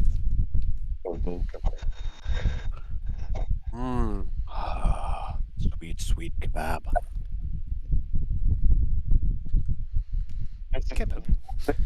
Of our village, we can shag 2 women at once. So far, plug it out, bloodline. Something like that. Maybe that was more shagging after. I'll leave James. I'll leave you looking for now, and while you decide, then I'm just gonna. We've done Johnny. I don't think there's anything else except for the Iotic Stone, to be honest. Fair enough. Oh, there might be. What about the red and blue potions? Yeah, I mean they are what you think they are, and you know they basically healing potions and mana potions. To a degree, I've got the rules. I believe you got 6. Look. 6 and 2. 6 and 2, yeah. What about a blue for Courtney and a blue for Yarn, and then split the red between the rest of us? Yeah. Okay. The red potion sounds like an aphrodisiac. Oh, one more thing. So just to retcon a little bit, before you're heading off, Jagannath, you're heading off, and Jagannath turns to you, Quintius, and says, "No, acting captain, you are far too valuable, far too precious to join us in combat mission. You must not lose your life here. We need you. I, myself, shall not join battle for the same reason. I must insist you protect yourself." Quintius is going to pause for a moment, think about that. Maybe think about his father for a moment, then think about Jagannatha for another moment and go, absolutely not. If I am acting captain, I must lead from the front, and the only way to lead from the front is by being a good 5 yards behind Arnold, and that's exactly where I'll be. Jagannatha looks at you. You can't see his eyes. He's got these thick, dark green glass goggles. But he looks at you. You can't actually see him in the eyes, but he looks at you, holds your gaze for a while, and he nods. You don't know what he makes your decision, but he nods. He doesn't give much away. And thus it is decided. Quintius, you're going with you. Also with his party, there's Nathaniel O'Day for Adept, there's Kiyoshi. You see that Arnold quickly requisitions Kiyoshi. He knows the value of that fighter. Courtney's there, Yarn is there. Jagannatha, like you just said, he does not intend to go with you. Don't blame him. Fuck that. That's the main reason Quintius is going, because fucking Jagannatha isn't. Okay. Yeah, Yuri's there as well. Yeah, so it's quite an elite force that you're kind of traveling with at the moment. And as you're walking to the fighter bay, more and more people keep joining you. People that Arnold's requisitioned. You recognise as a Peruvian, Lieutenant Hiroshima, and his command squad starts to join you. And then suddenly, out of nowhere, there's this huge, bulky engineer dressed in a heavy carapace and this thick, galvanized rubber suit. Go team! A few of you recognise him. Courtney, you recognise these guys. These were the same guys who you requisitioned a force to try and hunt Cletus, and you put the Orphean Quarter into like a sort of a siege position. You had this army surrounding the quarter. It's the same force that Arnold seems to be requisitioning from now. And you recognise this engineer. He goes by the name of Backup Benny, and he's carrying a weapon that you also recognise. The last time you saw this weapon, it was being wielded by a fatty on the planet Orpheus 4. On the ship called the Victorious, and there was this huge fat mutant wielding a chainsaw, and now Backup Benny, has this chainsaw and it's just ticking over, just idling nicely. And Backup Benny moves and he stands behind Arnold, and that is where he'll probably remain for the foreseeable future, with a chainsaw slowly ticking over. And Arnold was already quite imposing just on his own. But now he has some muscle behind him because this engineer is bigger than Arnold. Okay. And yeah, like I say, as you travel towards this fighter bay, more and more Like there's a comms officer quickly joins you. There's a medic. You know, there's various engineers. You know, the group gets larger. Yeah. So you see that Nathaniel is kind of bringing in requisitioning troops, and you're kind of converging on the fighter bay. So I just want to check with Quintius now. I'll go onto your character sheet. Can you see that on Roll20, Dave? I can, yes. So that's where you're at the minute. Are you taking? Was it a legendary bolter? If no one has any objection, I will take the legendary bolt pistol. I think you deserve it for, like, I mean, it's make or break with you, but we've got to remember as a group that Quintius will shoot one of us with a legendary bolter. Well, you say that, but if I'm going to shoot anyone, it's Yarn. And also, I have actually bought cold shot. So if I do make a cold shot into combat or anything, I'm at -10. Rather than -20. You definitely know what you're doing, is what you're saying. Yeah, I absolutely 100% know what I am doing. Oh no! And now I have a bolt pistol. So what could possibly go wrong? A legendary bolt pistol. Is how Yarn lost one of his legs. So yeah, Alan, I'd like to take a legendary bolt pistol. I would also like to take one of the chainsaws because I've got one on my character sheet. So I imagine that's why we bought it. And I've got the chainsaw skill. Yeah, I think you wanted that. Yeah. You want a bolt pistol and chainsaw is your loadout. Yeah. I also wanted the Bruggen auto pistol and the naval pistol. I remember. So in other words, like I said earlier to Yarn, I do have pistols fucking everywhere. I imagine I've got like one on each hip, one on a thigh, one on a chest holster. Okay, but you're happy with the gold? Well, okay. So let me just give you a little bit of spiel about the bolt pistol. It'll arrive. You requisition it, and again, Nathaniel is there. He's bringing in resources and troops all the time. Yeah. So I'm just going to give you a little bit of a spiel, if I may. Yeah. So this legendary bolt pistol, it arrives. It's in the hands of some serfs who work for the trade department, and even the case that this artifact arrives in is a work of art. There is gold filigree and scroll work that adorns the matte black box. And you don't recognise the hallmark, Quintius, but this is the work of Guildmaster Ulfson. Oh yeah. The squats know their craft, because even the lowest of them is quite handy and deft. But the masters, they are on another level. And this is why you allied yourself with the squats, not the orcs. Because it was the best choice. And as the case opens, Quintius, your breath catches. This is a weapon like no other. It appears to be fashioned from solid gold, but as you hold it, it feels light, perfectly balanced. Good, because I have little girl arms. Every section of this legendary weapon has been crafted to perfection. It is a joy to hold and to own. And for a moment you feel a surge of kinship with the squats and a rush of hatred for the foul orcs who oppose them. Yes. So I've added into your inventory the golden gun. So that's going to be your right hand loadout then, presumably. You're going to use. Yeah. You're going to have that as your main weapon, yeah. Sure, I'll move the orc cater. Okay, so golden gun. So this gives you it's +3 damage on a normal bolt pistol. It never jams. It has an extended clip. It is lighter than a normal bolt pistol, and it gives +20 ballistic skill.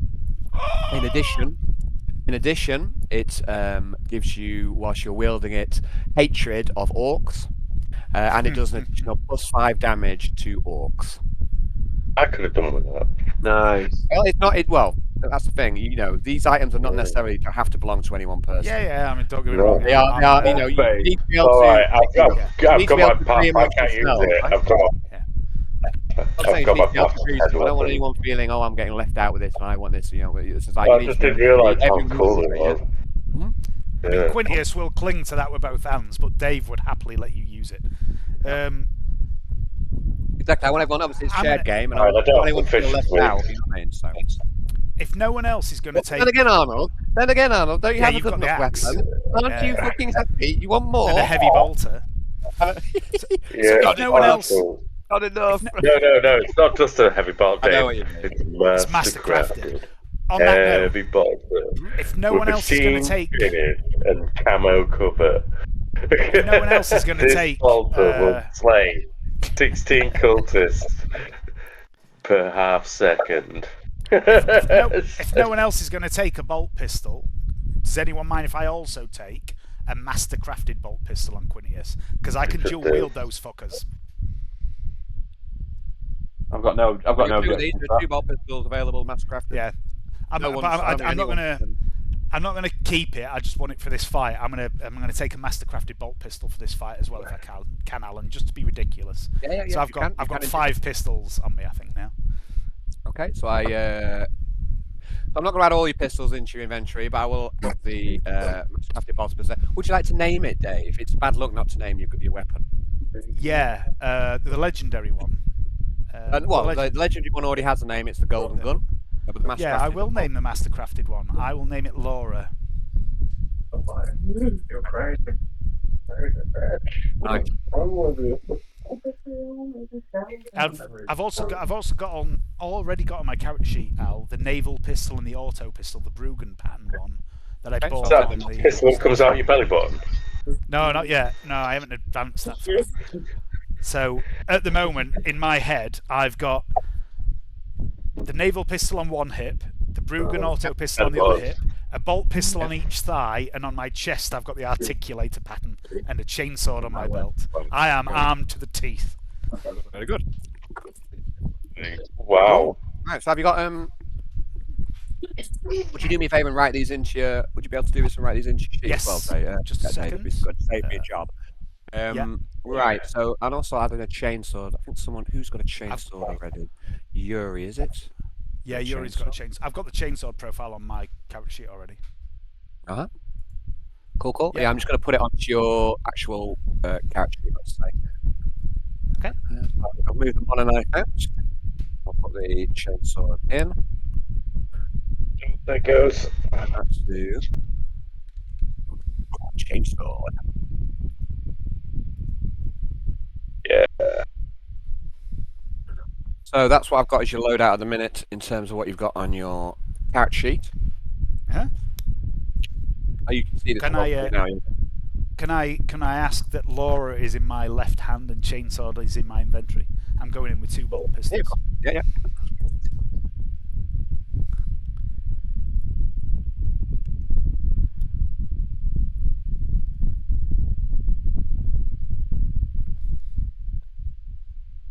Okay. Happy with that? Yep. Is there anything else I'm missing here with your loadout? So it looks to me like you're not wearing a...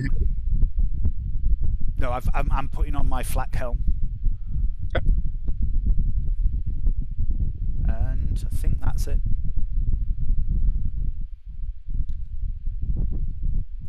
Loadout wise, Alan, the only important information I'll give you is one, I'm starting off with my strapped heavy bolter, so it's on a strap, so I can toss it aside. And my strapped heavy bolter in my hand, and also my command hat tucked in my belt, so I can quick draw and knock my helmet off my head to put it on if I need to make a command. Okay. Power gamer. So you're going to go with a carapace. Sorry, what is a carapace? A flak helm. You're going to go for a flak helm, and you're going to leave your officer's hat. Mr. Loophole, is that what you're going to do? I'm going to touch slightly. I've managed to sort it out. Do this. Yeah, I can use quick draw to put my helmet on. You can do quick draw to draw your officer's hat, but it's not necessarily the quickest thing to take your helmet off. So, you can quick draw your officer's hat, but you've also got to remove your armoured headpiece, which is, So if you want to do it quickly, I don't think you can just swap over, as instantaneously. I'll leave my chin strap undone. Very good. You want to try and get the best of both worlds. You want to try and miss the loophole. I like it. Yeah, I think I've managed it. Okay, well, so I don't think you can take your helm off instantly, but you can definitely quick draw the hat. It's just not as stylish as if you wear the hat all the time, is it? Right. I'm going to get hit in the head. You are. Well, that's fine, mate. That's absolutely fine. So we've gone for Black Helm. We've got Final Darkness in your backpack. I'm assuming you're getting that. You would carry that on Ridge Station, so I assume you're getting that brought to you. And Nathaniel just handles that for you. And before long, a surf is there. Well, actually, there's 2 surfs, and they've got it on like this kind of trolleys. They can't carry it themselves. I'm going to wear my penny on top of my carapace. As you wish, Captain Teasmade. Because I'm going to serve them some death. Nice. So, is there anything I'm missing here then for your inventory? So you've got Heavy Bolt, Final Darkness kind of on your back, haven't you? You wear your flak helm. I'm missing anything? You've got the Ballistic Weave overcoat. Actually, no, that's not right. Oh, you don't need your sword. I'll put that away. So I actually got that in the wrong place. It's actually in your hand. Mastercrafted Heavy Bolt. 2 weapons on me, Final Darkness and Heavy Bolter, because, I could punch someone for 9 damage before rolling, see what I do. Would you like to name your Heavy Bolter? Everyone knows it's bad luck not to name your weapon. Okay. You don't have to. Strongly suggested. Morkai. Okay. Morkai Mark 2. Mark 2.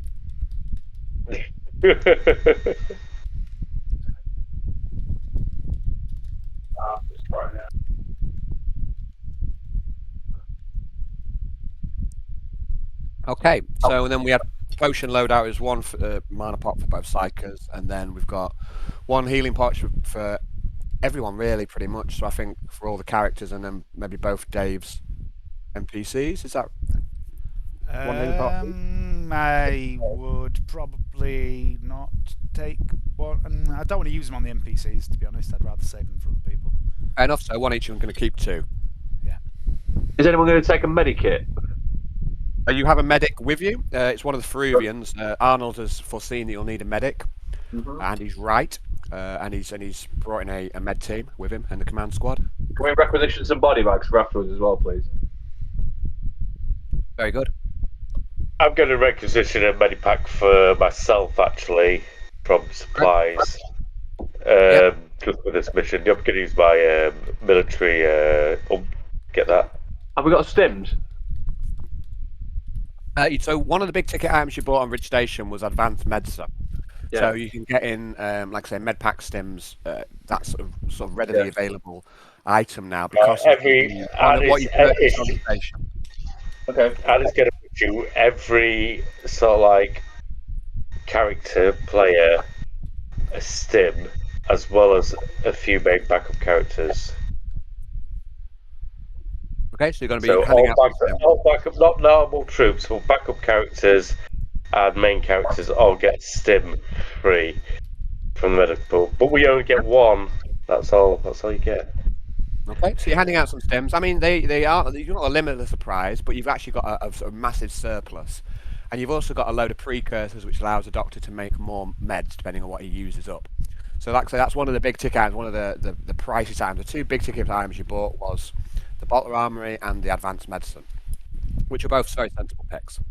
So now, you get to use these items in, any sort of operations that come forward. But that, it's not limitless, but it's at this stage, it's pretty much untapped. Also, then, Arnie's issuing anybody with Medicaid on the skill tree, all characters who have Medicaid on the skill tree and Medikit. An advanced Medkit, okay? Yeah. Okay, I don't know if anyone else has Medicare. I think James does. Are you there, James? I know you've wandered off. Yeah, it does. Have you got Medikit, mate? Have you got Medicare on the arm? Just going to turn my light on. I'll be right back. I'm not sure what he said there. I don't know. Oh. Be right back. 1 second. Yeah, if I'm going to be a good squad leader, anybody with Medicaid skills can carry a fucking med pack, can't they? I mean, help. Did you say there's advanced medkits instead of just normal medkits? Yeah, advanced. Yeah. Is there any significant difference in those, Al? Sorry, mate, I was just away from keyboard for a second. So, what's the advanced medkits? Yeah, what's the difference?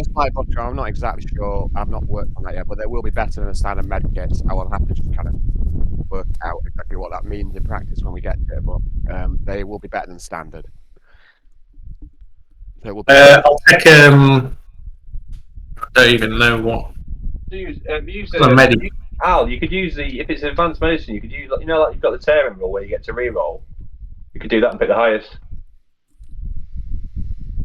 Yeah, it'll be like on one of the rolls or something. Yeah, I'm not sure exactly how I'm going to do it.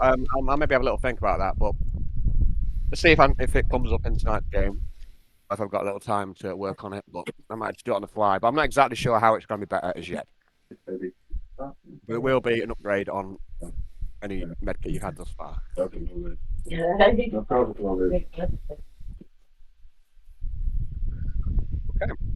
I think we're getting about there, guys. I don't know if there's any more inventory management needs doing.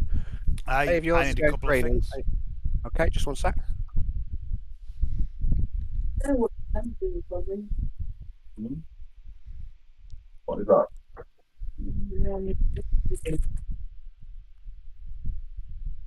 Okay. Putting my foot off in there. I don't think I'm feeling. They're on the break side.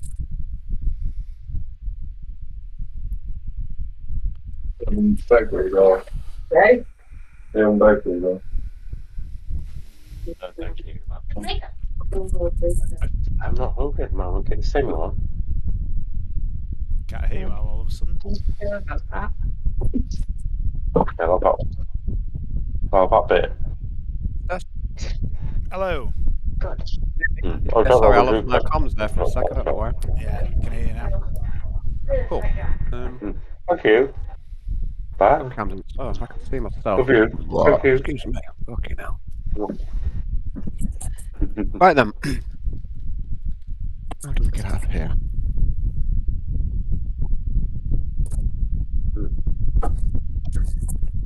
How'd you get out of when you focused on one person on Discord? How'd you go back to? Click anywhere else on the screen. Yeah.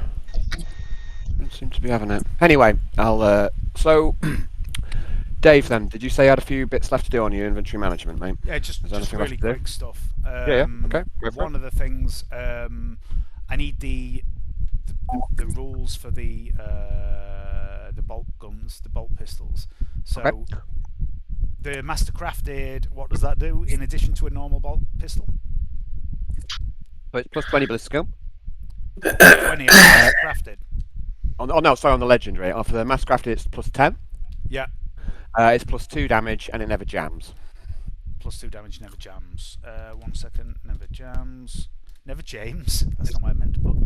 So that's D10 plus 7 on the damage, right? That's right, and it's got an extended clip, so it's got 30 mag instead of 20. Was it 24? And the bolt pistol. So bolt pistols are normally 8. 8, really? Okay, so it has 12 bullets. Yeah, so it's 12 bullets instead of 8. Okay. And cool. the mastercrafted one has. The legendary one has 20, and the mastercrafted has 12 in the clip. Okay. And they have reduced weight as well, but I don't know the exact details. Yeah, I'll worry about that later. So the golden gun has plus 20 ballistic skill, yeah. Mm-hmm. And Laura has plus 10. Yeah, but I've got the mastercrafted one now. But the golden gun has plus 20 ballistic skill, plus 5 damage versus orcs. Did it have a base upgrade to the normal damage? Yeah, so it's plus 3. It's plus 3 base, and then an additional plus 5 against orcs. Yeah, and it gives hatred orcs the same. Well. Hatred orcs. The pen is the same.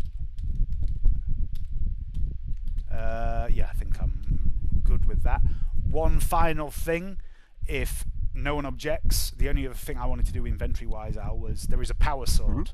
Mm-hmm. I don't want it permanently, but can Kiyoshi take the power sword for now, unless someone else can use it? But it's critical thing so good. It is critical hit sword, really fucking good. But he also, if he's surrounded by lesser enemies, he can do a shit ton of damage with 2 one-handed weapons.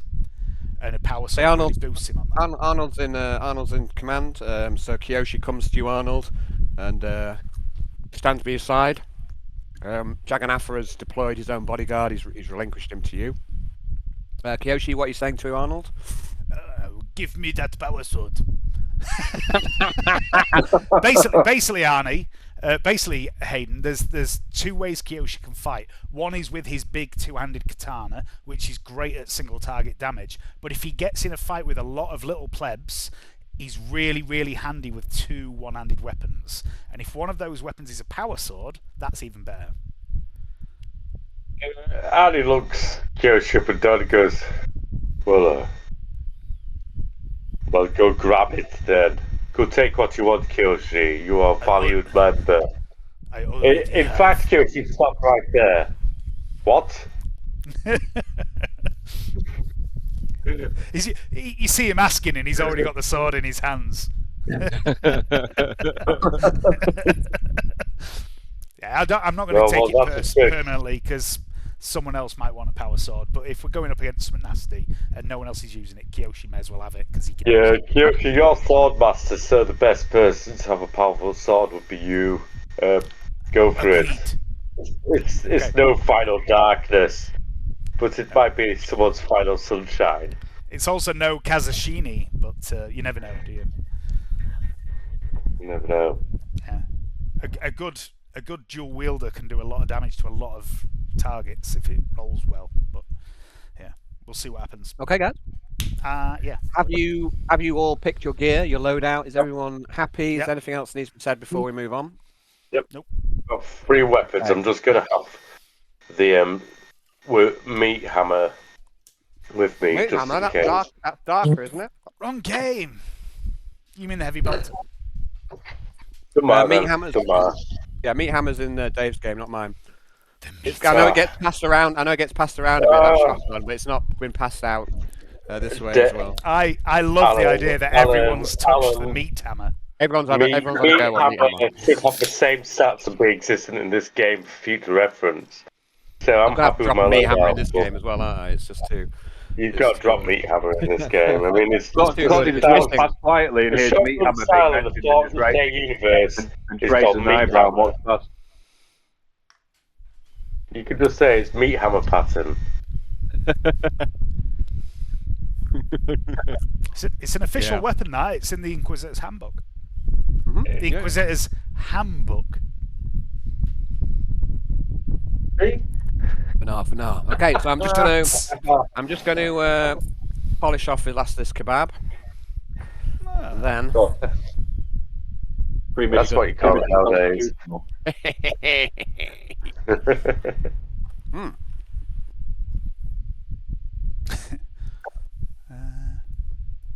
I've done what you just said, Al, where I zoomed in on myself and I wasn't sure how to get it back to being able to see everyone. You just click on the big picture of whoever's the focus again and it takes you back to the normal grid. Okay, guys. Cool. I'm going to put you onto a map and we are going to belatedly start the game proper. Hey! A bit of prep this time, a bit of a slow start, but it's all good. I hope you're still with us, guys, and all happy. Yeah. We are going to put you onto a map and give you a bit of spiel. So you arrive in the fighter bay. A command room has already been established. So here, there's Lieutenant Hiroshima. He watches out over through the window into from the control center, and you guys witness. You can look as well. You can witness the Tentaculat. It's being maneuvered across the fighter bay. A team of engineers slowly move the cryo coffin towards the bay door, and there is a phalanx of troops summoned by the strike leader, who stand ready as sentry. Naval troops, these shields, stormtroopers with bolters, and there's also some like heavy stubber servitors at tactical points. And then there is an awesome crash, the tearing of metal and of reality, as the cryo coffin disintegrates and the engineers fall to the floor as one. Blood trickles from galvanized rubber suits, and the Tentaculat is free in all of its glory. It was a mistake to bring it here. A mistake to bring it on board. No shit. This mutant, this demonkin, it is utterly alien. Fucking Nixius. A gigantic floating brain. Dolls and suck them all out to space. A gigantic floating brain, tendrils trailing as it floats like some aquatic creature riding a current. There's a cruel beak jutting out of the front of the creature, sharp and hooked. You don't need to be sensitive to the warp to understand that this is the most powerful psyker you have ever faced. You are all at risk, and you understand that. The Tentaculat does not speak, but its will emanates from it as it stirs from its coma prison. Its will buffets against your mind, and its commands are very clear. Submit, bow to its will, and you will be spared, and join it in victory. Oppose the Tentaculat, and you shall be enslaved or destroyed. Hiroshima speaks. Let's believe Japanese now. Strike leader. Oh no, how we got? What's Japanese keyword? I don't know if I. Oh, strike leader! The Tentaculat has broken free from our control. We have deployed the troops as per your instruction. I don't think the troops will hold. Don't you feel it? Pull my back. mind.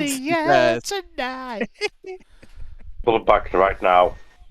So, this Tentaculat floats into the air. It's surrounded by troops and naval troops. And one of the members of your command team is a psyker. And you've only seen him about the ship once or twice before. He's a telepath. He was acquired by Lucius from Inquisitor Cyafix. So Inquisitor Cyafix deployed a cell of Acolytes, but they've seen little operational action. So in this cell there is Millie Strickland, the gunslinger Gunmetal City, who I think you met once or twice. There's Yuki Gleeflesh, who's an enforcer. He's now taken over armory duty and quartermaster. And there's also Nathaniel Blake, the data adept. Now this guy, this telepath called Feed, you've only really seen maybe once before, and you don't really know anything about him. He's clearly from a backwater world. His neck is extended by a series of copper rings which decrease in diameter. So he's got this kind of long, almost giraffe-like neck. He's tribal. It's like a tribal or ceremonial neck piece. And his nose and his ears are also beset by copper rings. And none of you have ever heard Feed speak before. And you never shall. For he is the next to fall to the floor. He is the next to be obliterated by the Tentaculat. His face contorts into a silent scream, and he drops, clutching his head. Blood.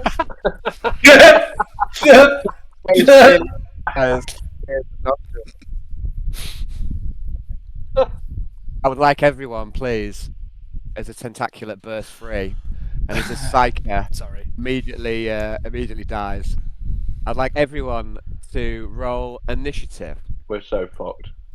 Alan, there is no Yes. Kiyoshi on the MIP. Yes, sorry, no, you're right. Because while I thought, Dave, I thought he'd actually be joining you later, but then I realised that he was actually with you when you were being debriefed, so he's actually come with you. So I put him on the gem layer, and I shall bring him onto the board now. He is with the rest of you. So who died, do you say? Was it Feed on the right-hand side of that? Yeah, it's basically as a red-shirted ensign.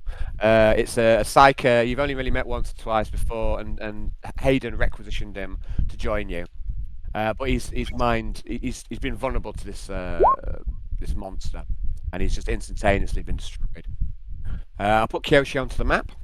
So can everyone see the map for a start? You're in the command room. I can't at the minute. Okay, so Courtney's there. I would hope that you can see through Courtney. Are you actually in roll 20? Yeah, I'm in roll 20. But you've just got a black screen, have you? Yeah. Okay, well, let me see if I can do something about that, Jonathan. So Courtney is there. Let me have a look. So Courtney, name Courtney, controlled by, determined by player characters. So Courtney is yours.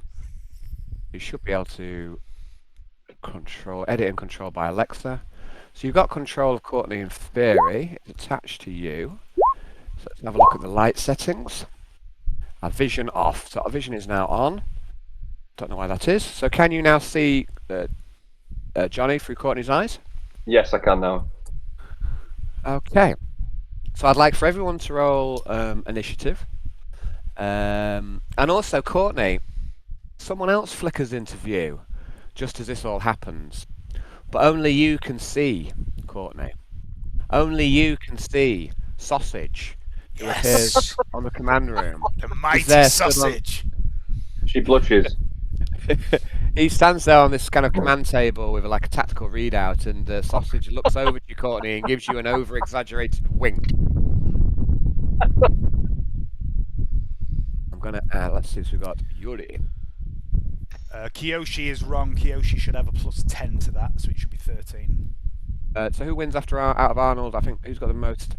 I can't forget Arnold and Yarn really close on agility and all that. What's your agility, Arnold and Yarn, please?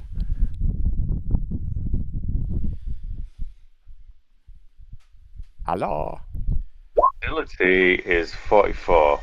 44 and Yarn? 42. Okay, so Arnold, you win that tie.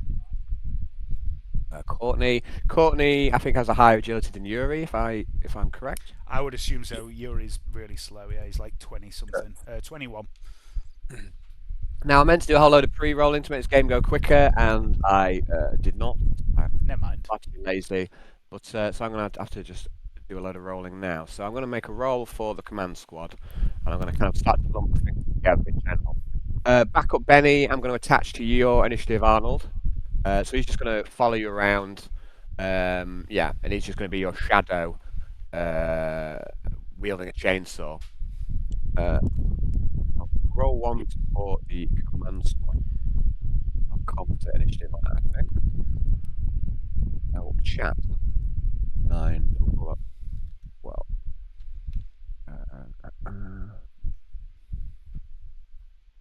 I'll put Hiroshima as the command squad. He's scratched off the hair where it's this stuff. Okay. Hiroshima goes behind Quintius. Sausage doesn't need his own initiative.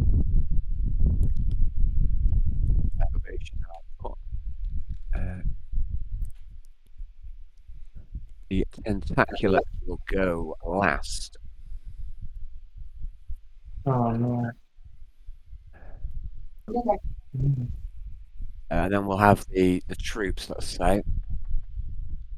And then I'll put a roll for the hunter. Well, so we'll have one roll for the non-troop squad. Okay, Arnold, please, be kind. Will you make some additional rolls for me? I'd like you to roll. I'd like you to make some additional rolls for me, please. You've got 2 squads of naval troops and 2 squads of stormtroopers. I'd like you, kind, to roll initiative first of all for the 2 stormtrooper units. So it's D10 plus 4. Okay. And I shall. Oh, that's something else I need to ask. There's something else I've forgotten. So. That's D10 plus 4. Did he say twice? Yes, there's 2 squads. So I'll call them Stormtrooper A and Stormtrooper B. Squad A.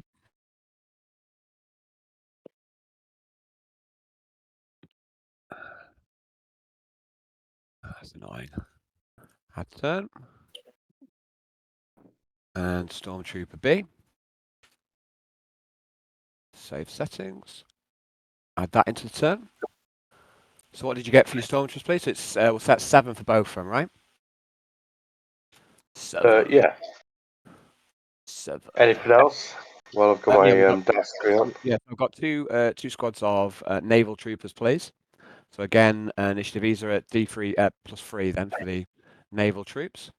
Oh, D3, so I've rolled D10. Oh no, it's D10 plus 3, so like Imperial Guard, let's say. All right, so the first one's 7, the second one's 11. Okay, thank you. I'll just add these in. So we've got naval troops A. Add turn. And naval troops E.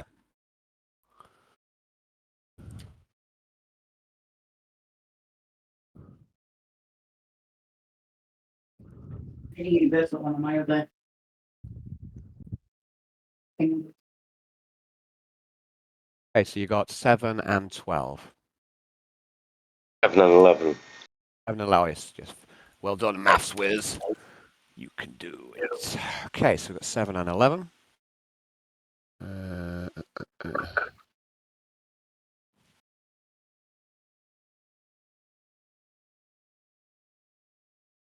We had those in as well. Yeah, let's see where they got to.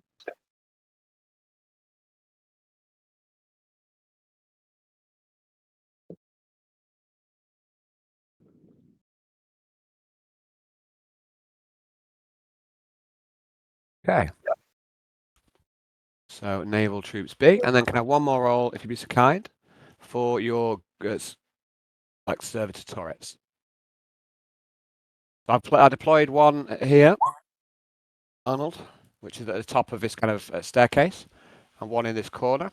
So you've got like a kind of and you've rolled 9, and again now initiative 3, so that'd be 12 for the servitors. Oh, okay. So I rolled one afterwards because I thought. Always wait. I'll just take the first one. Yeah, I'll put them on the same one. Okay, I think we are nearly there. I think that is everyone onto the turn. I would like for everyone, please, to make, when you see the monstrosity of the Tentaculat, it is clearly inhuman, demonic, is clearly capable of taking over the ship, perhaps, or certainly of killing you all. It is a monster, and you feel a primal fear deep in your core, as you know now you have to battle against it. I would like everyone to make a fear test. It is at it's horrifying, which is minus 20. But all of the everyone's on high morale at the minute. I mentioned that earlier. So you get plus 20 willpower across the battle, everyone, and plus 10 for fear tests.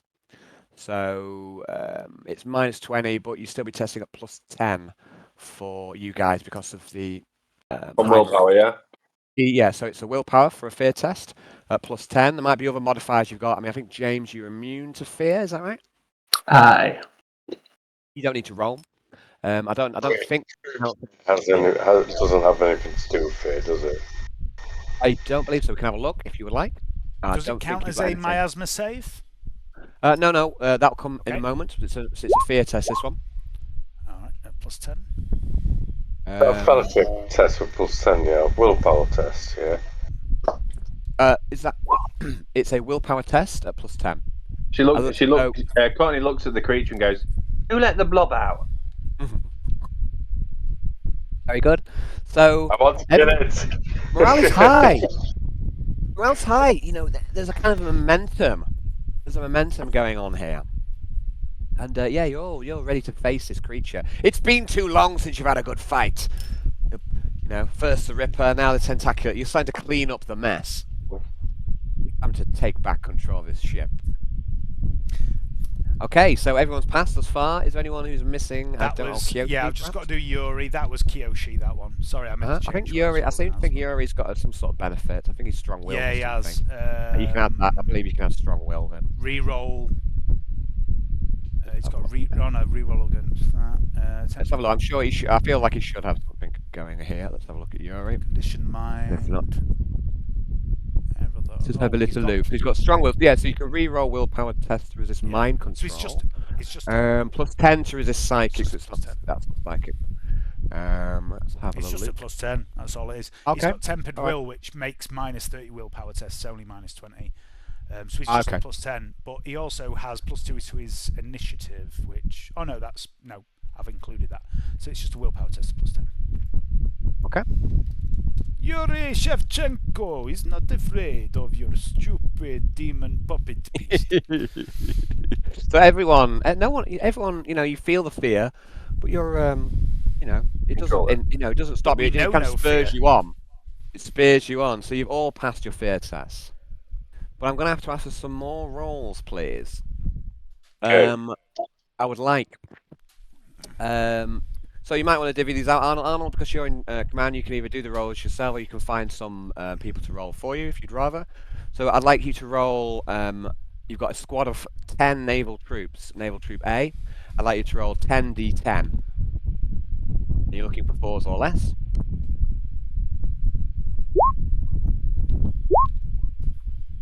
One. How many? Pass. 10. 10. You can do that all at once as well. So you've already started doing it this way, but there's a way of doing, I believe. Or you can do up to 6 at a time. You can roll out multiple dice at once using that, or just one. So we've got 4. For the minute, we've only got 1 pass. Let's do 1, 2, 3. Because that's like the first squad of 10, is it? 1, 2, 3, 4, 6, 7, 8, 9. One more, please, sir. So 4. So 6 of the first squad break, basically, and panic. So how I'm going to do this, guys, a bit like we've done before, because we've got a large number of troops here, the kind of combat rules are simplified to a degree for these kind of normal guys. So I won't be, rolling D100s for them, just rolling D10s. In this case, I failed like a fear test and a panic.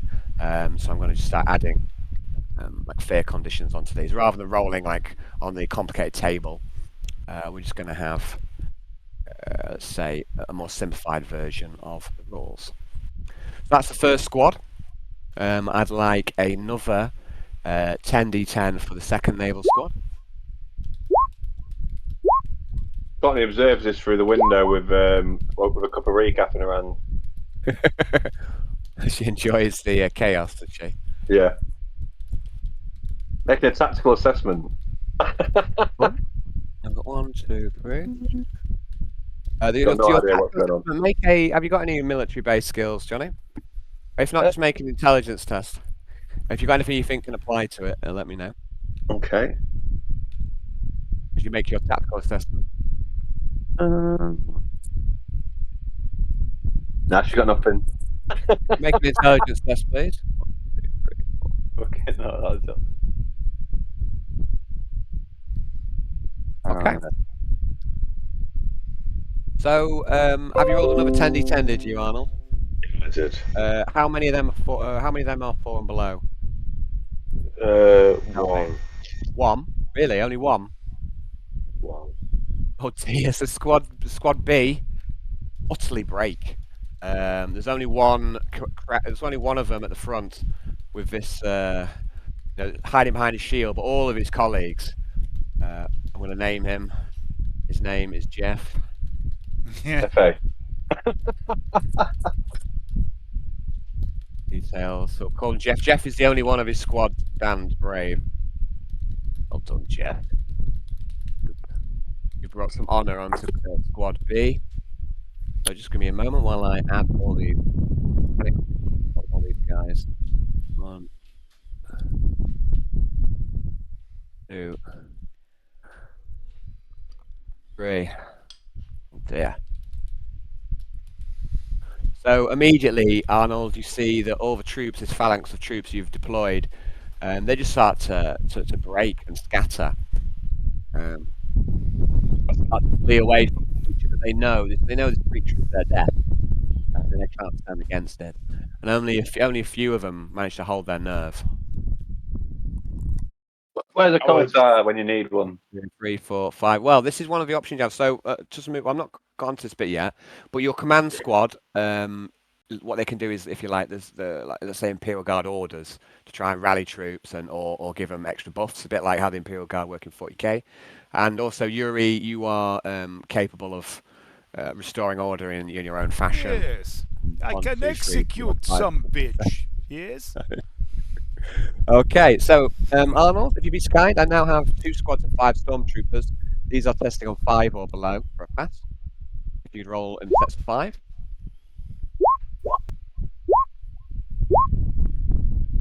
Two pass. 2 pass. Next unit. 1 second, just let me while I catch up. 2. Thank you. 3. Okay, next unit. Yeah, again 5 stormtroopers. Okay. So we've got 2 that unit. So what? 2 pass out of that unit. 3 pass. 3 pass out that unit. Okay, so this phalanx, the majority of them of the nerves gone, and they're going to start to run away in their turn and get out of there. Like ways to kind of rally them. You can rally on their own sometimes, or you can use your command squad or your commissar to try and bring them back into the fight. I'd also like you to roll for the engineers, 2 rolls, and you're looking for a first one. D10. D10, 6 or below. Yep, for the first team it passes. Yeah, okay, so the engineers, they just don't really seem to react, and they just get to their task. They seem braver than the standard troops. So... Like ship pipes. Okay then, so all of you guys have passed, so I'd like a roll, please, for the for Lieutenant Hiroshima. I'm going to roll for him. He is requiring a 7. Fine. I'm going to roll for the medic. Medic breaks. Medic panics and starts to run to the door. We have engineers. Engineers hold their nerve. Got a Sergeant Nakako. Let's have a look. Sergeant, he's okay. The comms officer is okay, and a regular officer, he's okay. So I think that is everyone. Oh, and Nathaniel. Nathaniel holds his nerve. Backup Benny does not need to roll. All the burner chefs. There's a couple of chefs armed with flamethrowers, but they panic. The chefs start to run for the door as well, with their heavy kind of Prometheum backpacks kind of jostling behind them, and their chef hats jiggling. They start to run in panic for the door as well. So I think that is fear tests for everyone. That's that bit done. So all of the kind of characters, if you like, have held their nerves, but most of the NPCs have just instantaneously broke. Next up is a miasma test, please, for all the characters. Oh yeah, mine's 10. There's another willpower. Now everyone's got different bonuses to this. I think Courtney's actually quite bad at these because she just likes... Yeah, she's minus 10. Minus 10. So a willpower test. So you've each got different modifiers to miasma. They're specific to characters. So I don't know what yours are without checking. Where's the miasma test thing? So it's like in the there's like a mutation section in your character sheet. If you have a look in there. Mutations, malign. I'm going to use a fate point to re-roll that if I can. Do you have a fate point? Yes, I have a few. Okay. So please knock one off your character and re-roll. No worries. Let's see if I can pass that round.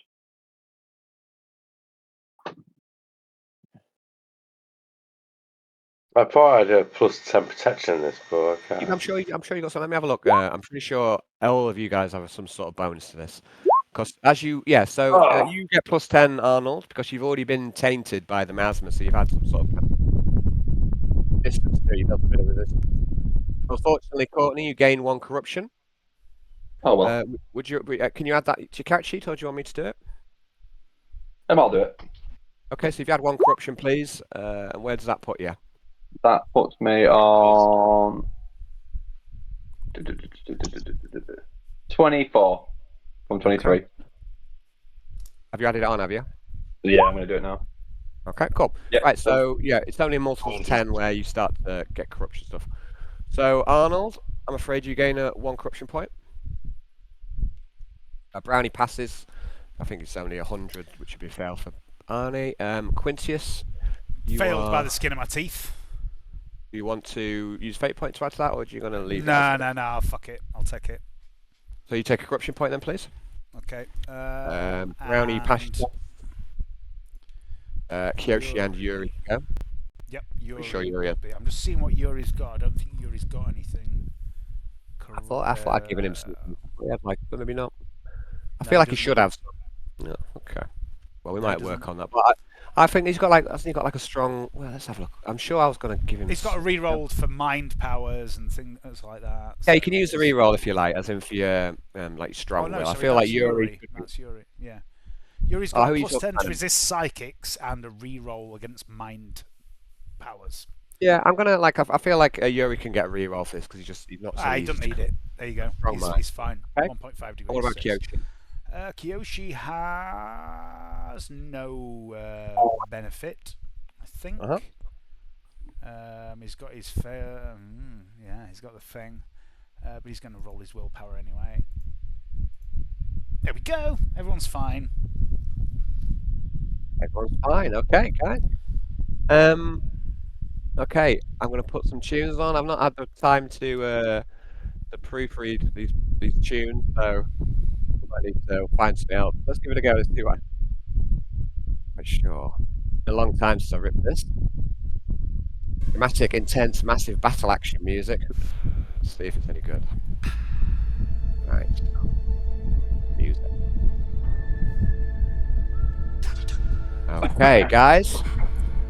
We've done all the preamble. It's now time to begin the fight. Top of the round is Kiyoshi. Kiyoshi, as ever, the first to see the danger, the first to react. So you're stood within this command room. There is a kind of plexiglass window which you're looking out into the fighter bay proper. The exit to the command room is here. Yep. The Tentaculat is hovering over here in the corner of the room, surrounded by broken troops. Kiyoshi, you see the danger. Oh, one more thing, sorry. Courtney, you made a tactical assessment, didn't you? Did you make a test? No, I failed it by 0.5 degrees. Yeah, Courtney, this will probably be fine, right? Yeah, with that hard. Nothing's fucked. Routine clear out. Kiyoshi, you are first to act. Okay, Kiyoshi will. I'm just trying to. I thought I'd turn my music down on my headset, but it wouldn't let me. Just turn that down a little bit. No, Kiyoshi will draw Kazushini. Is that fast? Have you got fast draw? He's got quick draw, I think. Yeah. Yeah. Yeah, he has. The blade is already in your hand. Or Yeah, anyone needs he's to gonna draw it. sprint past Arnold, and as he goes, he's just going to look at Arnold for instruction, but he's also going to just fucking keep running regardless of whether he gets any or not, because that's what he does. And he's going to 1, 2, 3, 4, 5. Arnold, as a reaction, you can, if you want to say something briefly to Kiyoshi, you see he's already moving for. You've got to go and tell him something. He's already started moving. He's already ahead of you. Do you have anything to say to him briefly, Arnold? Kill them all. Oh, hang on, I just realised why the music's so loud. I've got it on twice. There we go. Okay, so Kiyoshi, where would you like to move to, and how it? So I've moved to the door for 15. Okay. I am running, which I have a run of 30, but I imagine I have to open the door. The door is already open. You don't have to open the door. Oh, You can just run through. To me. Okay, well, it should be open. There we go. And I shall 16. these. Oh, Kiyoshi doesn't have sight. That's the problem. Okay, that's the problem. I shall do that now for you guys. No problem, Okay. mate. I shall give you vision, my bad. Hopefully now that it's done the trick. Yep, 16. 17, 18, 19, 20, 21, 22, 23, 24. Is this door open? They're both open. You see there's a couple of engineers tinkering. They seem unfazed by the Tentaculat. They are kind of tinkering with this gun servitor, which they've got deployed on this kind of high ground. And they seem to be bringing it to bear against the Tentaculat, which is now floating above the phalanx of troops. Okay, so that's around here you've got this. Okay, so you're basically behind. There's like a sort of wall section there you can take cover from, if you so choose. Yeah, he's using a bit of cover. He's just sprinting straight at it. Unless he gets any other orders, that's what he's going to do. He's there to fucking kill and protect. Yeah. So. The only order you've got so far is kill them all. Yeah, Kiyoshi can follow that order. Next up, acting Captain Quintius Tarquinius Espis III. Well, I think I'm done here. I'm in need of a nap. No, I'm going to quick draw both bolt pistols because I'm ambidextrous and multi-weapony thingies now. And Quintius is going. And they're so light, so easy. I know. Draw It's and hold. remarkable. I've got sprint. Only you could bring them to bear against orc. That would be perfect. I've got sprint. So I've got a fucking monster move. I can get wherever I want here. Quintius is going to 1, get 2, closer 3, 4, 5, 6, 7, 8, 9, 10, 11, 12, 13, 14, 15, 16, 17, 18, 19, 20, 21, 22.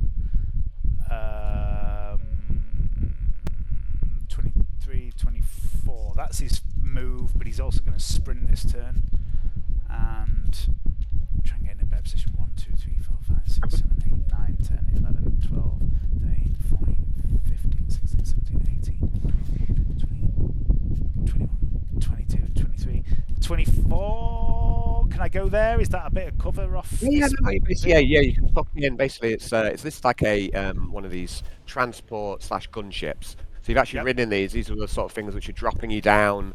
For example, when you did the operation against the Victorious, they can like travel from the ship proper to from surface operations. They're like transport / gunships, and you can definitely like tuck in against that. He's going to sprint to there, slam himself into the fuselage of it with bolt pistol in each hand, and go, ha ha, fuck! What the fuck am I doing? As he realizes he's all on his own. Yeah, there's something very off-putting the closer you get to it. It's just hovering there, and it's quite inert, but there's something incredibly threatening. It should be vulnerable, right? It's just a giant floating brain. But it just emanates threat and danger, this creature. Get strong Baldur's Gate 3 vibes here, James. How about you? Okay. Quintius, you done, mate? Yeah, I'm done. Is it Terror from the Deep, the yeah. equal to UFO? Love that. Yeah, that's where these guys are from. They have a special place of horror in my memory. Yeah, they were good. They were real good. My first PC, I played that on. Cool. Right, so Hiroshima is next.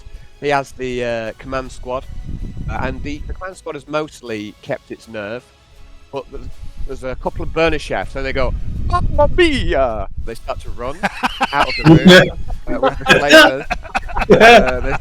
They start to flee the battle. Looks like the cat's out of the bag.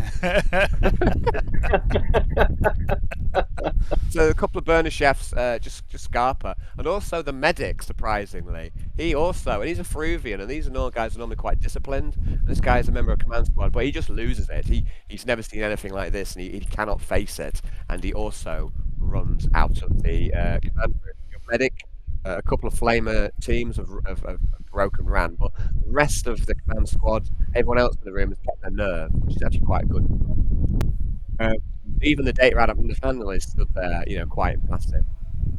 With his data slate, what can he do here? Who knows? Okay, so the command squad, Hiroshima comes up to you, Arnold, and he walks towards you and goes, "Orders, General."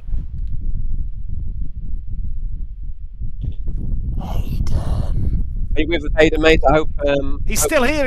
I can see him. I'm with you. His light in his eyes. Mate, if you're going to crash, mate, I shall leave because I want you in charge of this combat. So if you are not able to, we'll just draw. Right, pull your men back. Okay. And do covering fire as you retreat and regroup the men. And also, Alice when it's his turn, is going to try and deliver a rallying speech. Okay. So Hiroshima goes, he says, "Yes, regroup," and he starts to bark orders over the comms. So what you've got here is, like say, there's a series of orders which anyone with sort of like command experience can try and have a go. These are based a little bit around the old Imperial Guard 40K. So I've got a few orders here, bits similar to stuff I've heard before. So it's like there's a rally, first rank fire, second rank fire, like a hold your ground, a charge, there's like an all-round bolster troops, and a bring it down order. And so what Hiroshima's going to do is he's going to try and rally and basically try and get the guys to form in an orderly fashion. For the minute they're just breaking and scattering. So he's going to try and rally Stormtrooper Unit A. So Hiroshima, he's trying to rally the troops, trying to fulfill your orders, but there seems to be something overwhelmingly terrifying about this creature, and his words do not seem to alter the troops to wish. So he gets to do a couple of orders. He's going to try that again. He's going to do it on the other Stormtrooper squad, and he's going to do 2 orders. So Arnie, as the general, you can do 3. But no, unfortunately, Lieutenant Hiroshima is not able to regain order, and they're not falling back. They're not withdrawing orderly. Arnold, you see that they're just breaking. They're routing. Useless. Yeah, the comms officer is also relaying these orders as well. It's going through this guy. So that's the command squad. Courtney, there's one thing I forgot to ask you. Yeah. Ebony, you've got a personal squad of Inquisitorial Guard. Yeah. I don't know if you wanted them to join you. You've got Sergeant Clam here. Yeah. You've also you've got a squad of 5. I should have asked you whether you wanted to bring all 5. I want them with me. I want them with me. Yeah. Okay. So I shall bring them through as well. Give me 1 second.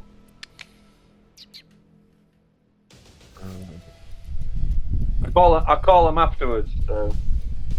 Okay, if you want. The Clam was with you. If you want to bring them in after the event, yeah? Okay, I'll bring them in at the same time. You have the opportunity to bring them with you at the same time. Yeah. So they'd already brought Jeeves to you, if you recall. Yeah. They're already there. If you want them just to come with you, that's fine, yeah? Yeah. Okay. I shall put them onto the map. So, Johnny, I'd like you to make some rolls for your squad. Yeah. I'd like you to make 4 D10 rolls, and you're looking for a 5 or less. Okay. This is basically to see whether these guard will... Actually, no, sorry, you're looking for 6 or less on these guys. These are... elite. Okay. 4 D10. Yes. You can roll 4 at once. There's a way of doing it. There's like a dice roll, you can roll a 4 at once on the left-hand side. Okay. Or you can do it by typing as well. But if you click on the dice, there's you can do 4 D10 at once, or just 1 at once. Alright, 1, 2. Okay, so one of your Inquisitorial Guard loses nerve. As he runs out, I'm like, take the night off. It's your night off anyway. Can I also have an initiative roll for your Inquisitorial Guard, please? Which is D10 plus 4. And I'll add them onto 11. 11. Same time as me. Okay, yeah, well, actually makes sense. To be honest, I'll just attach them to you, mate. Yeah. So, you're taking the fear test with you. Yeah, so I just need to do that. Now I'm going to go back to where I was, which was the command squad. They're all done, I believe. The command squad is done. After the command squad, it is the gun servitors. So the engineers have kept their nerve. They've both got a line of fire. They've set up in good position. They've both got a line of fire to Tentaculat, which now floats above combat. I'm presuming your orders are to open fire. So the engineers comes into you, Arnold, and they go,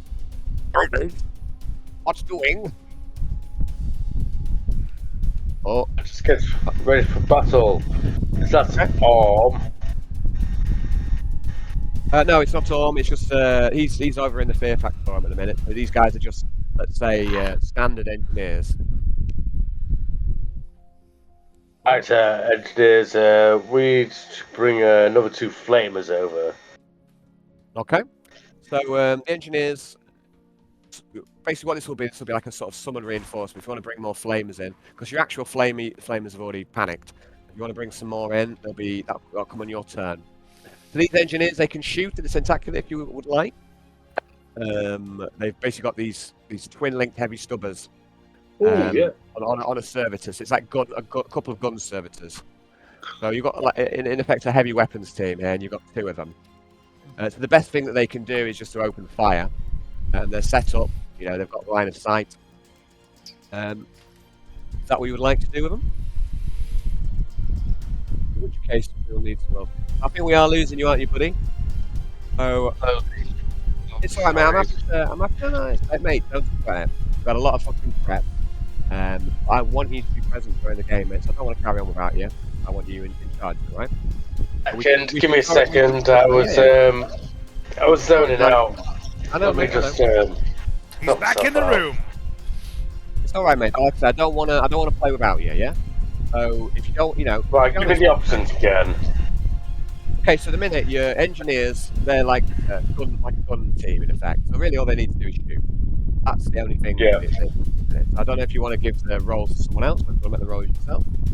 But yeah, it's basically opening fire with rolls. Who's that? What do I need to roll? Okay, so it's a bliss skill test. The Tentaculat is large. The gun servitors have a bliss skill of 30. Tentaculat is large. It's under half range, so that is plus 20. Half aim 30, you can do full auto. So plus 30. So that will be a hit with straight hits, that one. And the next one? That'd be 1 hit. And the second one would be, what would that be? That'd be 3 hits, is it? Yeah, so 3 degrees success. Dave, would you help me out a bit? So we're doing full auto Sorry, I was shot. miles away. Yep. No, if you help me, there's a bit with a little combat. I know you're a bit more on it with me. So basically, we've got for every degree of success, it's a hit with a full auto. Isn't that right? No, so it's a hit plus a hit for every degree of success. Yeah. Okay, so the first one is just 1 hit. We've got Blistical 3 of 30 and plus 30. So hitting on 60, right? The first 60. one is just 1 hit. Yeah, so 60 is the hit. As in 30 ballistical and plus 30. Yep. So the first one is just no extra degree success for that, right? So that's just a hit. And then the next one will be 1, 2, 3 hits. I think there's 4 hits. Okay. Yep, 4 hits. I get 4 hits from that, yeah. Okay, so so there's 4 hits from the twin link heavy stubbers. What's twin link do, Dave? Does that let you re-roll a Blistical? Or what? It gives you an extra hit per... Maybe it might be 2 degrees. Just a second. I'll tell you in 1 second. Yeah, cool. So anyway, so heavy stubber is D10. Oh, I believe.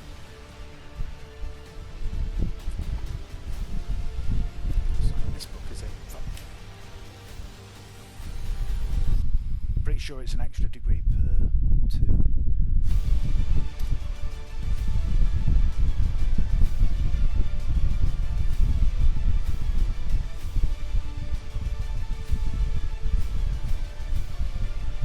Heavy stubber. Twin linked. Uses twice as much ammo. Scores an additional hit for every 2 degrees of success. Reload times double. So he gets an extra hit on that second hit, if that makes sense. Basically, it's turn 1, lots of panic, and then we have 5 hits. Yep. So it's 5 rolls for damage. It's D10 plus 4. Hey, Dan. Yeah. Do you want to roll, or do you want to put these engineers under the control of someone else for rolling? You've done 5 hits on Tentaculat. Where's the is it under engineers or do I have to roll? I just rolled D10, mate. I haven't set up anything. I haven't set up a heavy stubber. Do /R D10 plus all that. Okay, so we got 1, so that's 5 damage, 11 damage, 10 damage. So we need 3 more D10, please.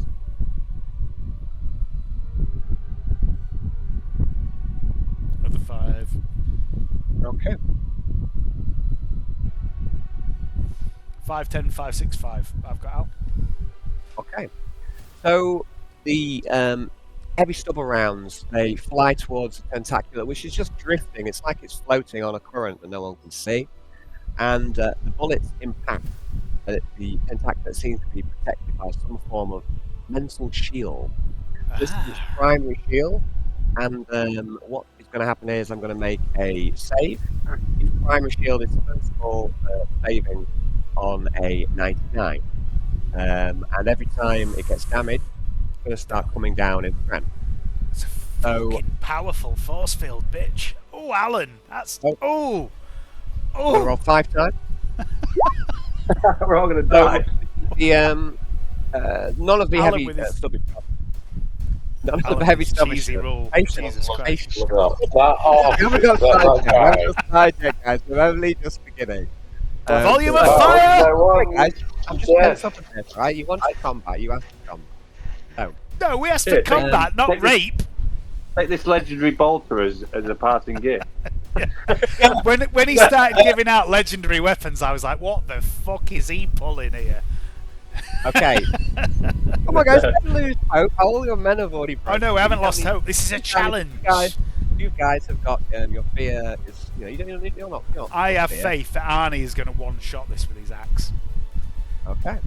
Okay, so primary shield. This is at still at 99 now. So the basically all of the shots pretty much bounce off of the Tentaculat. I'm also uncomfortable with the phrase primary shield. Because it suggests a secondary shield. Oh god, yeah. Okay, so the heavy subbers open fire, they rain bullets down the Tentaculat, but it just throws off all the attacks easily. Next up is after services. We're getting a lot of movement on somebody's mic. A lot of interference. Like, Maybe me. yeah, it's like. Fan. Yeah. I love it. I love Jonathan calling you out, Dave. Yeah, I know. If I wasn't 6 beers deep, I might drive round to his house and just slap him for that comment alone. You love the sound of my washing machine and dryer. Oh, Courtney. I love it. It's not like this.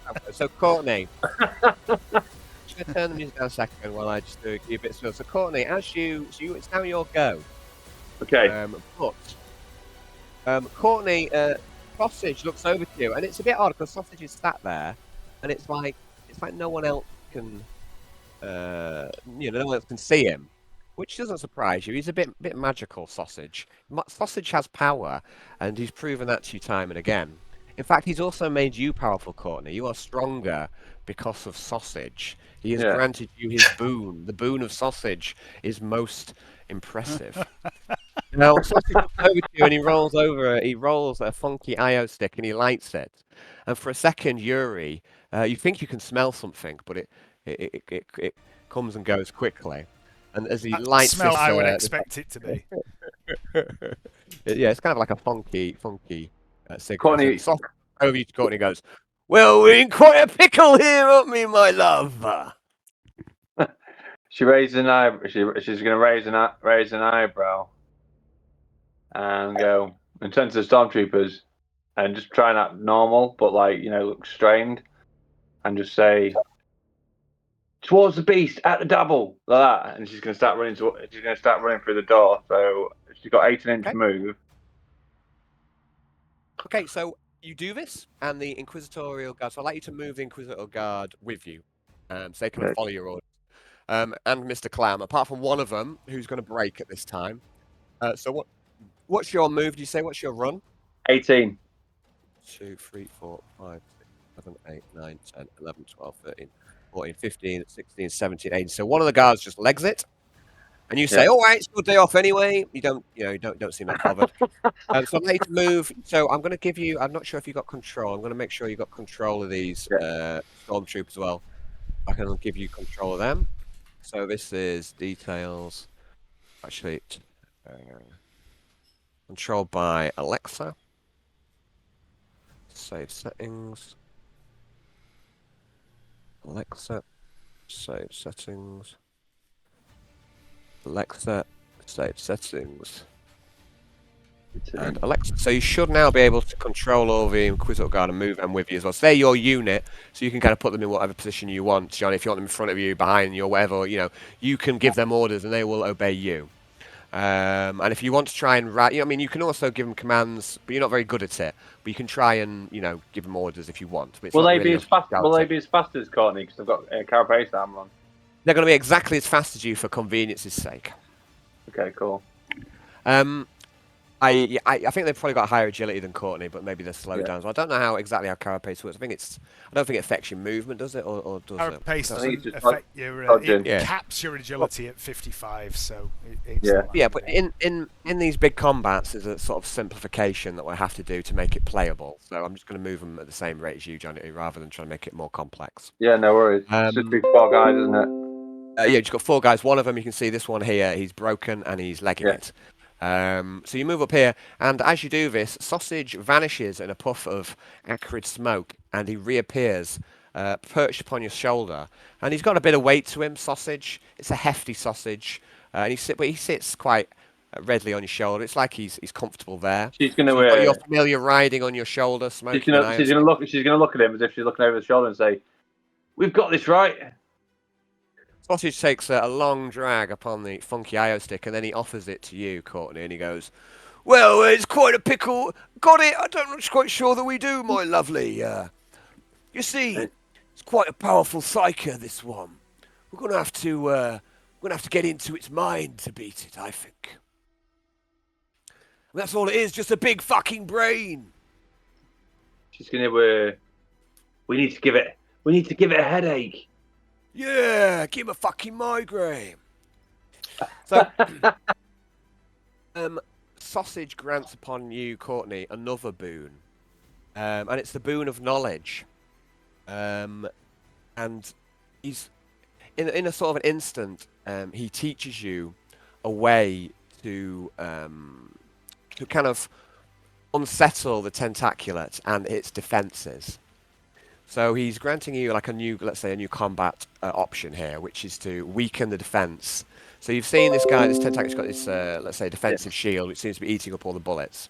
Yeah. So Courtney can fight normally, or she can use her sort of, let's say, her psychic powers to try and bring the shields down. So I'll add this into the combat options. Yeah.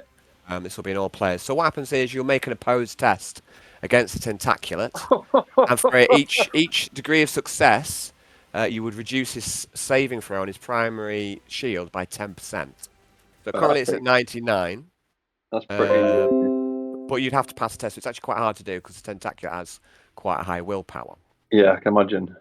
And Sausage goes, well, you see, it'd also be handy to try and get the old shepherd to do this as well, but I don't know if he's ready to receive my knowledge. Perhaps there's a way that you can educate him.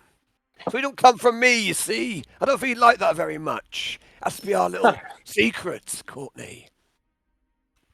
So at the minute, Courtney has, if you like, the know-how to do this. It's like an additional attack which is going to potentially bring down the defense of the Tentaculat. Yarn would be better suited to this, but Sausage can't contact him directly because James is, not an utter heretic like the rest of you guys are. Yeah. So I don't think he's like. She's gonna come like as she's shouting, like if she's running, she's like, Yarn, we need to weaken its shield. Do you have a response, Yarn, to that? The fuck you talking about, Courtney, man? I don't know. And she's gonna carry on running. Yeah, so it's not making quite clear what she wants to do, but she does seem quite insistent, Yarn, that she's got something that might be of use, or she knows something that you don't. Or maybe she's just insane, Yarn. Who knows? It's Courtney after all. Okay. So, Courtney, that's your go. Cool. Yuri. Shevchenko. It's your go, mate. I can't hear you, mate. I think you're muted. Mute yourself, buddy. My bad. Hardware muted. Yuri's going to look round. So everyone in here is okay. It's just the guys outside that are panicking, right? Well, there's a couple of chefs and one of the Inquisitor guards, right? But everyone in this room has kept their nerve. There's been a few people who have legged it out. Okie dokie. Yuri doesn't have a massive amount of movement, but he's going to... let's have a look. Where are we? Doesn't have sprint. He's got to go run. Yuri's just going to start running. 1, 2, 3, 4, 5, 6, 7, 8, 9, 10, 11, 12 to there. Everyone in the corridor is not panicking, right? Well, if you look here, you can see there's. I think Yuri can see. Has he got vision? Oh, yeah, Let's just check he's got vision. I've turned his vision on, but I think one of your other guys can see it. But yeah, there's a card there. Yeah. There's a medic there. Are they panicking? Yeah, they're running, fleeing. I've used my action to run to there, but I would like to yell as I bring my bolt pistol up to aim at the fleeing man's back. Cowardice is a cancer, and I will cut it out. This man turned his back on the Emperor. He forgets we are the shield of this realm, the blade in his hand. He chose fear over duty, and in doing so, he chooses death. Look upon this corpse and remember, there is no retreat, no surrender, no mercy, not from the enemy and not from me. You will stand, you will fight, and you will die if you need to, but you will not run. And I'm going to start leveling the bolt pistol at him. And that's okay, very good. As he rounds the corner. He's already gone. Oh, I need to shorten my speech. They told me this at the academy time and time again. Okay. So I'm going to do, like I say, there's a little bit of simplification, a little bit of fudging here, let's say, for such a big combat. So what I want you to do is, Yuri has also, let's say, the option to use these commands. He's not as good as Arnold, who's like the general or the lieutenant. Yeah. So what I'd like you to do here is to make like a fellowship roll here. You're going to do like a rally. So I'd like you to see if you can give the order. So what you're going to do, and you're also going to just level a shot. I'll say it's a little bit of fudge work here, because I know you couldn't normally do this. What you're going to do is you're going to pull the trigger. It's going to shoot the Inquisitorial Guard in the back of the head. Let's see if you can successfully rally via the commissar. Medium of explosive ordnance. Is this fellowship or is it command, perhaps? I think command. If you've got command, that would make more sense. I have got command, and it's got a slight buff to it as well. So. Yeah, so use command, please. Okay, so you're on the move. Unfortunately, unless you would like to reroll that, but 8. Yeah, why not? I think that's a good time for a fate point. Okay. 1.3 degrees of success. You pull the trigger on the mediator. The guard's head explodes in a shower of blood and mash, and he drops to the floor. You have cut out his cancer. Yes. But the medic sees what's happened. He hears your speech, and he sees the guard who falls behind him, and this medic here rallies, not wanting to suffer the same fate. Yes. Okay, that is Yuri's go. Now we're on to Naval Troops A. Let's have a look. No, Naval Troops B. That was 11. Okay, let me just. So I'm going to just move. Most of these guys are running. So what's the run on an agility 3, please, Dave? Is that 18? Is it? It would be 18, yeah. Okay. That'll be. Let's see. 1, 2, 3, 4, 5, 6, 7, 8, 9, 10, 11, 12, 13, 14, 15, 16, 17, 18.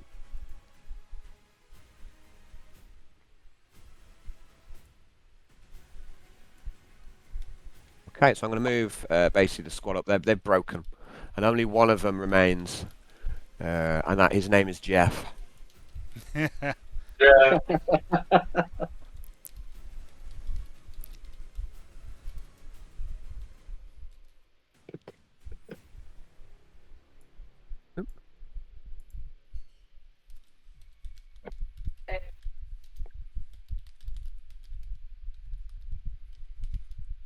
5, 6, 7, 8. I should be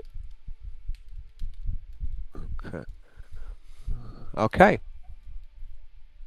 And so that's Naval Squad B. But Jeff stands. He's got his shield out, and he holds his ground in a defensive position. He does not back up from the Tentaculat. Next up is Stormtrooper B. So again, we've got a lot of panicked guys.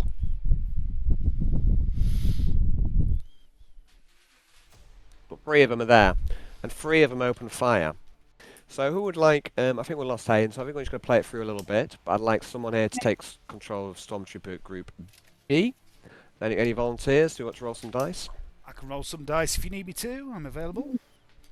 Yeah, if you want. Okay, so we've got 3 Stormtroopers. They are using bolt guns. Okay. I think.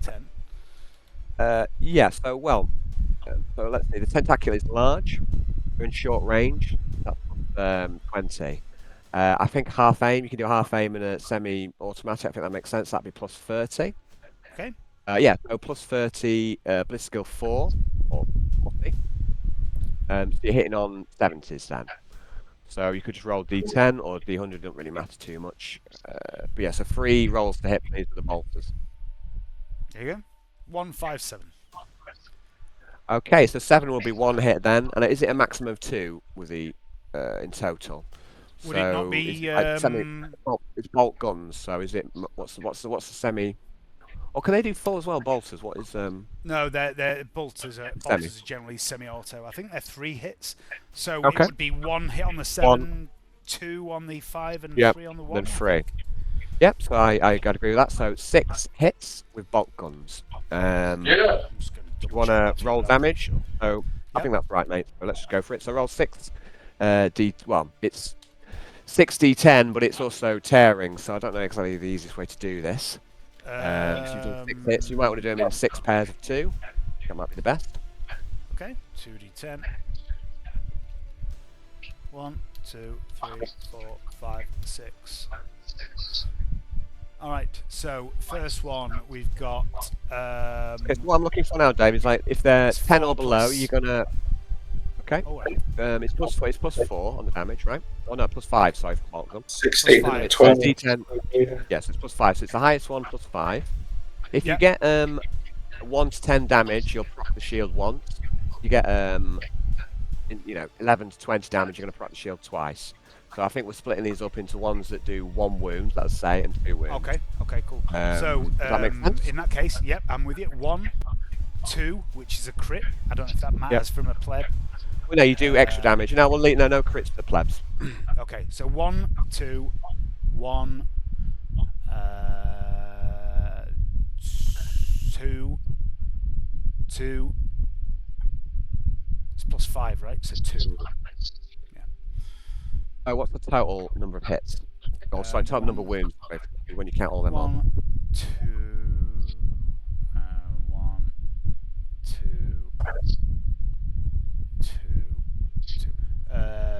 10. 10. So I'm going to make 10 saves. Okay. Okay, all of the shots bounce off of the Tentaculat. Not one of them gets through. Okay. Next up, after Stormtrooper B, is Naval Troops A. Now, these guys are mostly broken. I'm just going to shufty them over here. I'm going to put them in slightly different directions so I don't get them mixed up.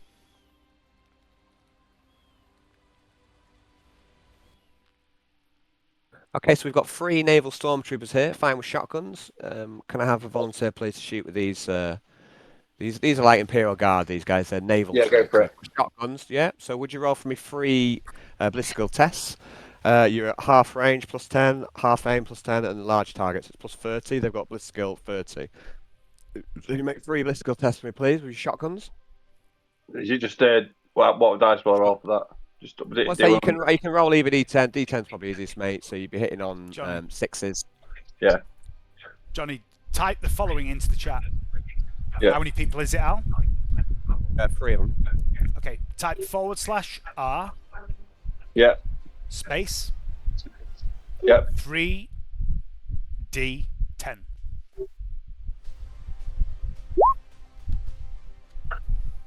Cool. So thanks for that. So also, if you look on the left-hand side of Roll20 as well, there's a little dice icon. Yep. That also lets you to roll D10 in multiple as well. So that's what I use. Really? Yeah. Teach him how to use the text. Teach him how to use the text because you can do more than what the dice roller can There's do. Also, you can do all sorts. You can do anything perfectly. Yeah, you can do it. You can do. It's more technical. You can do 3D10 plus stuff. Yeah. Yeah, but there's no wrong with learning how to do this. Anyone can click on shit. You're disappointed. Johnny, I'm going to teach Johnny how to be less technically literate than he already is. One way or another, I'm going to get through to him one day. I've been doing all sorts. I've been using spreadsheets and everything. Oh yeah, nerd. It's all about the math. Okay, so nerd. Dave, you know the role for scatter? Yes, I do. I didn't say programming. I didn't say writing them, but I'm doing it.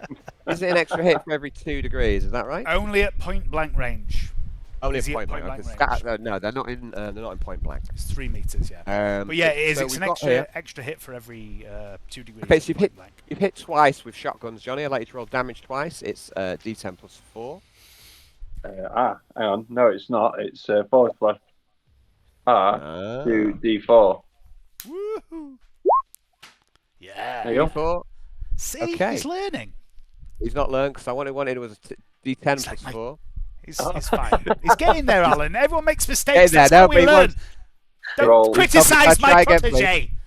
protege. You did well there. But you didn't give me the correct function, Johnny. So it's 2D10 plus 4. This guy. D10 So plus slash 4. art- huh? So Hang on. close, Johnny. Plus You let me down. 4. Fucking hell. No, it was good. That was good. Okay. that So right? we've got a total of 7. Yeah, so you proc the shield twice, so I'll make 2 saves with the Tentaculat. Again, it just absorbs all this weight of incoming fire. This creature seems invulnerable to conventional weapons. Where's the big dogs? Come on. Next, yeah. after Naval Troop, so we've got one more Stormtrooper squad here. I have another squad of Stormtroopers. James, would you do me a favour and please take control of the roles for this one? You've just 2 of them who It's haven't panicked. gonna pop some brains like fucking popcorn. That's what's gonna happen on its turn. Have you been reading my notes? No, but I can just tell. Johnny, have you looked at the map? Have you looked how close Quintius is? He's like almost fucking on top of the thing. This could James, be your would you be so greatest kind role as yet. take over Squad B of the Stormtroopers. They are 3 of them who have not broken. They are armed with bolt guns. I think a good order for them would be half aim and semi-auto.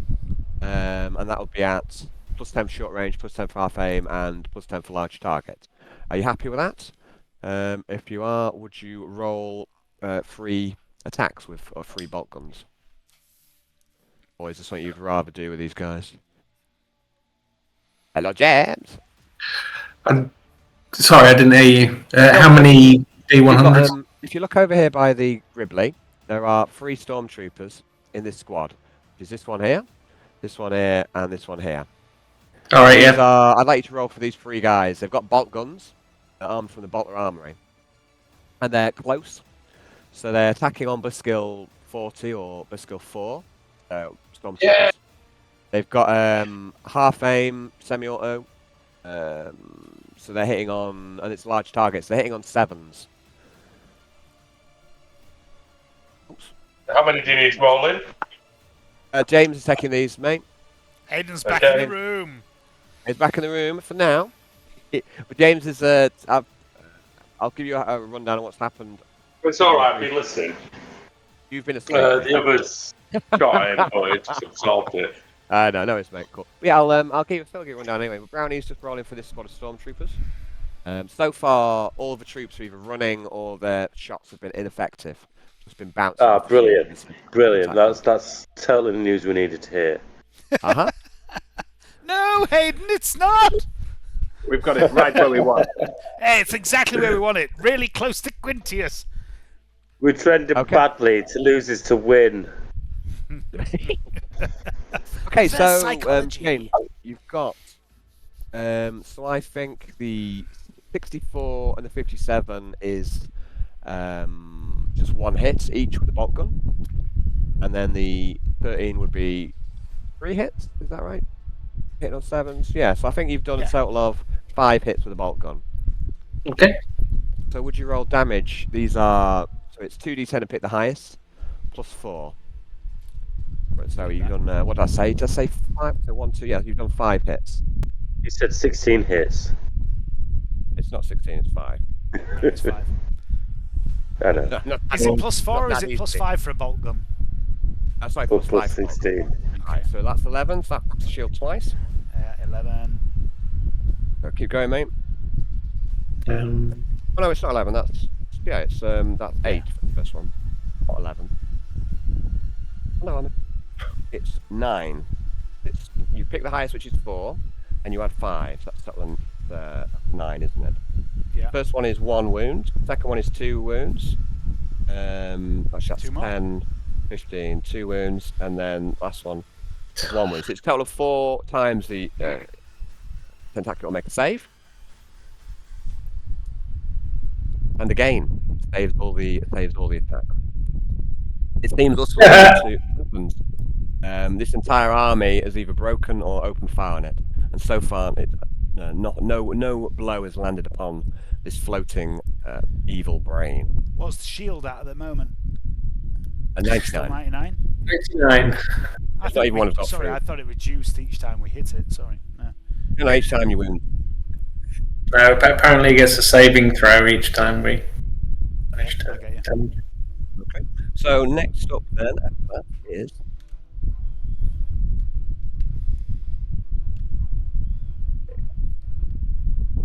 Stormtrooper Robin. So next up is Arnold. Okay. Are you in the room, buddy? He is. I'm in the room. He came back just at the Right, time. I'm going to request these doors are closed and that the airlock and the walls are opened up to the vacuumous space. Okay, so your ordering is Vent Bay. So I will add in a handout for combat option Vent Bay. So here we go. It's in everyone's. Almost like I knew this would happen. a strategy overemployed by the malevolent. So by disabling the fields around the fighter bay, all those present will be drawn into the void of space. And if a Tentaculat is evicted, it will be easy fodder, perhaps, for Flight Lieutenant Charles Ash, who stands ready in his favourite bomber. But mortals cannot survive long outside the ship. I'm going to vox to everybody. Venting bay next turn. Come behind the glass for safety. Okay. So Vent Bay, this is one of your options. And yeah, it's certainly an option. I was almost certain. Yeah, my call sign has gone out for anybody who's going to come in. They've got until the start of the next turn. Yeah. Okay, so you are pre-warning them until the start of my next turn. Afterwards, I'm going to vent the bay. Yeah, that's a free action, so you can basically talk, and that's not an order as such. You'll do that when you'll make that order next turn. It's not even a difficult thing to do. It's just okay. I'm going to concentrate with my aim to press this button to carry out the order for next turn. Like I say, it's not going to be tough for you to order this. You've still got your go if you want, or you can kind of. You don't have to do anything. Well, I'm not coming out of this glass room. I'm going to vent the bay first. Very sensible. So I'm just going to make it known to anybody who wants to survive that I'm going to vent the bay. Okay. Right. Next up, it's Yarn. Okay. Can I Synesians the chap who is dead next to me and try and figure out the nature of the beast? Is it demonic or is it psycho? Please make a Synesians roll as you try to understand what you are facing. It's in front of you. I see your mama in front of me. Would you like to re-roll with your infinite re-rolls, James? You have both Knack and Lucky. Would you care to use it? Yeah, let's try Lucky. You can have a re-roll at +10 if you so choose.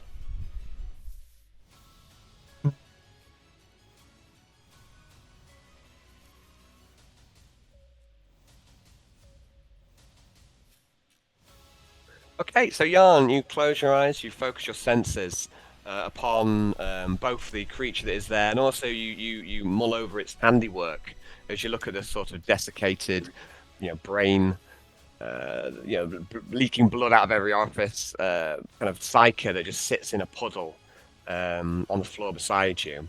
So yes, this is. It's some form of mutant originally, but it is demonic in nature. It's some form of stable mutation. The demons normally can't survive long on the material plane, but the rules seem to be quite different around the miasma. And this creature grew up and was born, if you like, on Orpheus 4, where the gifts of the plenty are plentiful.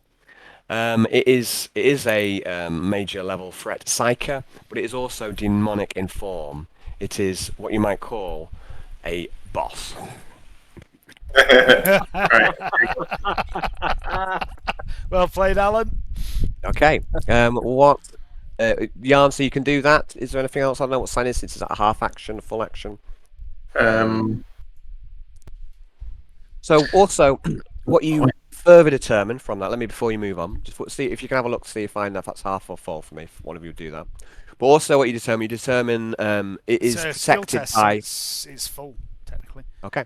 So Yarn, you also determine there's more things about this you determine. The Tentaculat is protected by concentric layers of shields, like of mental force. It is a powerful telepath you can see. It seems capable of killing with its mind, also capable of controlling people, of getting into their mind and dominating them. It seems, an awful creature to be faced. You don't know what other powers it has that you're not aware of, but you've already seen it kill Feed with its mind. But you kind of instinctually know that it's also capable of enslaving. Just as it warned you that it would. It said anyone who stands against it. It didn't say it, it just let you know, almost through telepathy, let us say. It's not using words, but it's clear what it stands for, and it is, anyone who opposes it is going to destroy or enslave. So that is what you kind of determine as well with your sign instance. It's protected by layers of psychic shields, and it has many attacks at its disposal, let's say. Okay, so that'll be Yarn's go. And can also say to Hayden that they'll never make it, man. We need more time, though. And you're gonna give up. Okay. So next is the Tentaculat's go, and it floats up into the air, and waves of mental force start to emanate out, and it almost like flows out like a liquid, and it starts to exert its will upon all those who oppose it.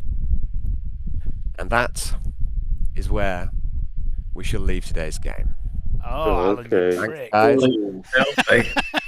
Oh, you dirty slut, Alan. Dirty tease outside. So Tentacula's going to take its go at the start of the next game. It was great to play this game again. Oh, cool, man.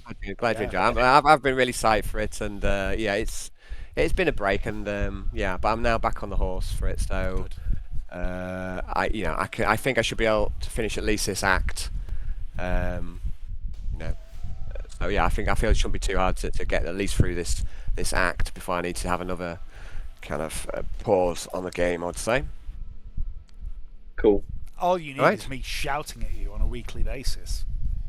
I do respond well to pushing and nudging. Yeah. I do actually genuinely need, like someone just get on with it, Alan. You fucking pansy. I don't. I just slack. Otherwise, is what I do. What are you made of? Milk. Yeah. The thing is, if I'm in that sort of it's very much a headspace thing, and sometimes I can't really create. It just doesn't seem, it just doesn't seem to. It seems impossible, but other times it seems very easy. So. Do you know what's really bizarre is that ever since I started doing all this RPG stuff and started pushing Dark Heresy, and I don't really seem to have most of the time don't seem to have any trouble creating for Dark Heresy and stuff like that, but ever since I've started doing this I can't write songs for my band. Oh really? You've only got so much. Yeah, it's like I only need one outlet, and like everyone keeps in the band keeps mentioning you haven't written any lyrics for years, and I'm like it's funny that. Sorry. It's not like a tap you can turn on and off. Either it comes or it doesn't, and we all know it comes from Loki. That's where this creative spirit comes from. It comes from Loki, and either he's chuffed with you and he gives you a little bit of his mischief, or he doesn't. For me, it's like the creative thing comes from different places depending on what I'm doing. So for the songwriting thing, it's always been about life experience. And that's how I've always written songs. All my songs have always been about things I've experienced in the world. And for the past 5 years, all I've done is go to work. I've gone to work and I've gone home and got a cat. And there's only so many grounded. songs you can write about that. But when it comes to 40k, there's a load of shit I can feed off, right? So, I can steal from anything for that. And when everyone took the piss out of me for saying that, I was like, all right, I'll write a song based on a tabletop game. And I wrote the song Good Touch, which is on our band's album, which is the 3rd most downloaded song on our album. And every time we play it, I say, hi. I'm about to say on Spotify. I was like, no. It is on Spotify. It's the 3rd most downloaded song on every format and Spotify and everything. And I always say, hey, we're Weird Wolf. This is called Good Touch. This is a song about my wife being really bad at D&D. Because that is what it's about. It's about we're always thinking that guidance is D6, but it's not. It's D4.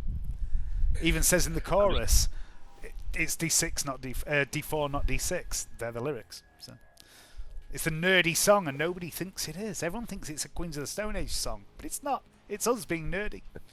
Anyway. Cool. That's cool. Oh. Right. I wrote all these notes in preparation for combat to remember. None of them mattered, Alan. Well, yeah, I mean, it's no plan survives first contact, or rather, everyone's got a plan until they get punched in the face. That's another one. Yeah, and I've been punched in the face a lot, strangely. I still don't understand why. I say this is one of them combats why it's Really? Yeah. So weirdly, Johnny, I don't know why. I don't know what it is. It's like every time I tell someone to go fuck themselves, they punch me in the face. I've never got my head around it. Can't work it out. It's strange. It's really going wrong somewhere. Weird. Bizarre. Yeah. I mean, why isn't everyone just, shutting up? Don't know. No, it was a good game, Al. I enjoyed returning to your world. Cool stuff, mate. I'm glad you enjoyed it, and I'm looking forward to the next one. Yes, I don't know how this one's going to go necessarily because it's one of them that's almost impossible to balance. But I'm looking forward to finding out whether I've overcooked it. Because I want everyone to be really powerful, but I also want like some proper powerful bosses as well. If you're really powerful, you need something powerful to counter it, right? Yeah. I'm hoping. Well, yeah, but also it's incredibly hard to balance. Dark Heresy is really hard to balance out of the book. Never mind when you start homebrewing shit. So. Yep. Yeah. So anyway, but who cares? It's done now. It's just all good fun, isn't it? Right? The best thing about Dark Heresy, it might be all random and it might be hard to balance, but the random also can cause some fucking chaos and kill people randomly. So it's great. Cool. Right. Yeah, that's it. That's the game for tonight, guys. Cool. Thanks, Al. Thanks very much, Al. Good to be back. Don't make it too long before the next instalment. No, like I say, I'm going to try and keep momentum. Yeah, like I say, Let's see what this brain can do. Yeah, definitely. I mean, it's gonna pop everybody's head. I was thinking about this the other day. Like, it's coming. Within a 10-mile radius. I was thinking about this the other day and like how I kind of monopolise Sundays. I know I do, because that's my will. But like I was thinking about maybe because we always try and do Hayden and Alan's game around Johnny's shifts during the week. But I would be quite happy if we were to maybe prioritise Alan's game for a little bit on the weeks when Johnny's available, and me and Hayden share Sundays for a little bit to let Hayden run his game as well. At least until his act is complete. You know what I mean? And that gives me a chance as well, a bit more of a break between sessions to do Darker, because as much as Darker's fun, it's a lot running Darker. Yeah, it's a lot of prep. Yeah, it's a lot of prep, and you say you've got a lot of game, a lot of episodes, and each episode you can see you put a lot of time into it. It does take so it's fairly good. Yeah. So I'm sure. I thought we could maybe rotate it a little bit. So like maybe Alan has midweek for a month or two, and then Hayden has it for a month or two, then I have it for a month or two, and that means we can still have regular games in all the campaigns, and everyone gets a bit of a break, and everyone doesn't have to prep as much and stuff like that. Might be worth trying. I don't know. Sounds good. I'm easy, mate. So cool. Well, yeah. So hopefully not too long. I love prepping. I absolutely adore prepping for games. Leanne's not so keen on it if we're all off on the days, can we start a bit earlier? So because I normally finish at 9:30. Yeah. Which shit, but I just need to be in bed because I'm up at 6. Because I know you're weak, James. I know you're weak and old, And we can absolutely, as far as I'm concerned, when everyone's available, I would love to start earlier for geriatrics and weak people. That's fine, James. Dude, I'm getting old. Like I've got one for the grave, mate. It's not gonna work. I'm ready for bed. I'm taking the piss because I don't sleep. I have like 4 hours sleep a day. Yeah. It's all I've ever had. That's not enough. It's not enough. But it's not, and I'll die young. I know I will. But I'm happy fine to run early games. I'm also happier to finish them a bit earlier as well. I don't have to play like a full 4-hour session. I'm happy. No. To cut the episodes a bit shorter, as long as it's happy for everyone. So. Yeah, that's. Cool. I will happily accommodate anyone who needs to do certain things. If James, you'd prefer earlier starts and early finishes, I'm always happy to do shit like that when I can. I like playing, and I'm like a big fan of making sure everyone else is playing and having a good time. And also a big fan of goading everyone fucker when they don't do as you want. Yeah. Yeah, but that's just me, isn't it? I'm a fucking troll and a massive bell end, and we all know this by now, right? But I don't mean it, or do I? Half and half, Dave. No, I actually don't mean it. It's just, I was bullied a lot as a child, so now it's time to bully other people, as far as I'm concerned. Yeah. Yes, textbook bully, victim bully. Exactly. The path is complete. It's like Donald Trump, isn't it? That's why he's a massive cunt, because everyone's been a cunt to him. So. I think he was just born to be a massive cunt. Yeah, probably, yeah. So naturally. I give you permission. When I start wearing 3-inch lifts, you can kill me as easily as you would kill Donald Trump. Okay. Deal. Yeah, good game. I really enjoyed it. Really enjoyed it. Enjoyed it, guys. Getting back in the Quintius saddle is always fun. Can't wait to see the airlocks open once more on the Malevolent. It was. I mean, I knew this was coming. It was so fucking obvious. I had it up. Yeah, it's the only thing we can do. We're not going to be able to take it fucking out conventionally. I kind of knew. It's like muscle memory, isn't it? It's like quick, fed the ship. I also knew this kind of standoff would happen from the day when I went. You know what, Al?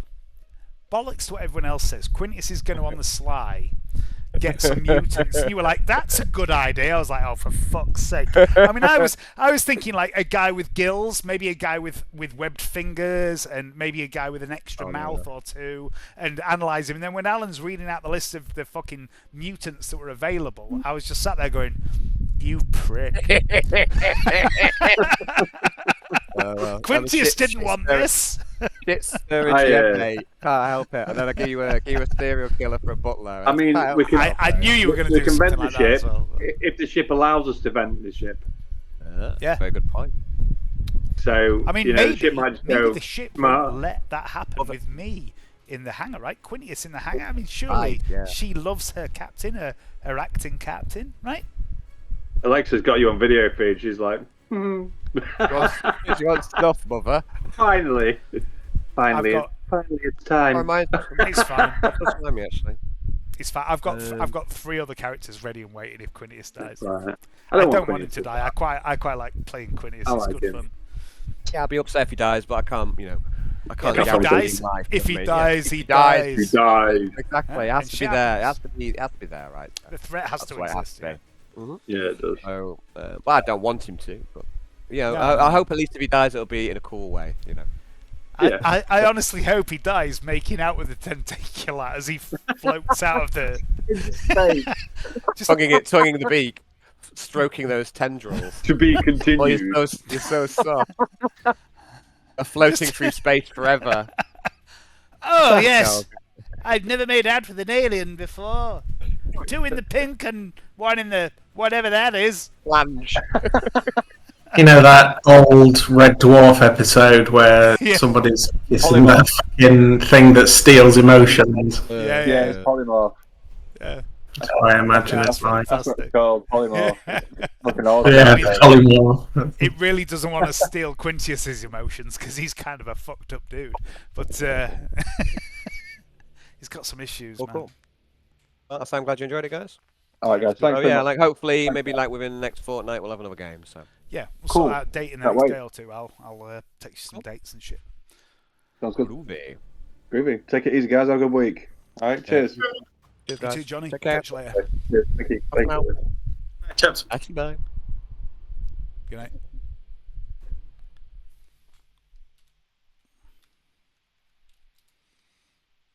Ooh, what went on there?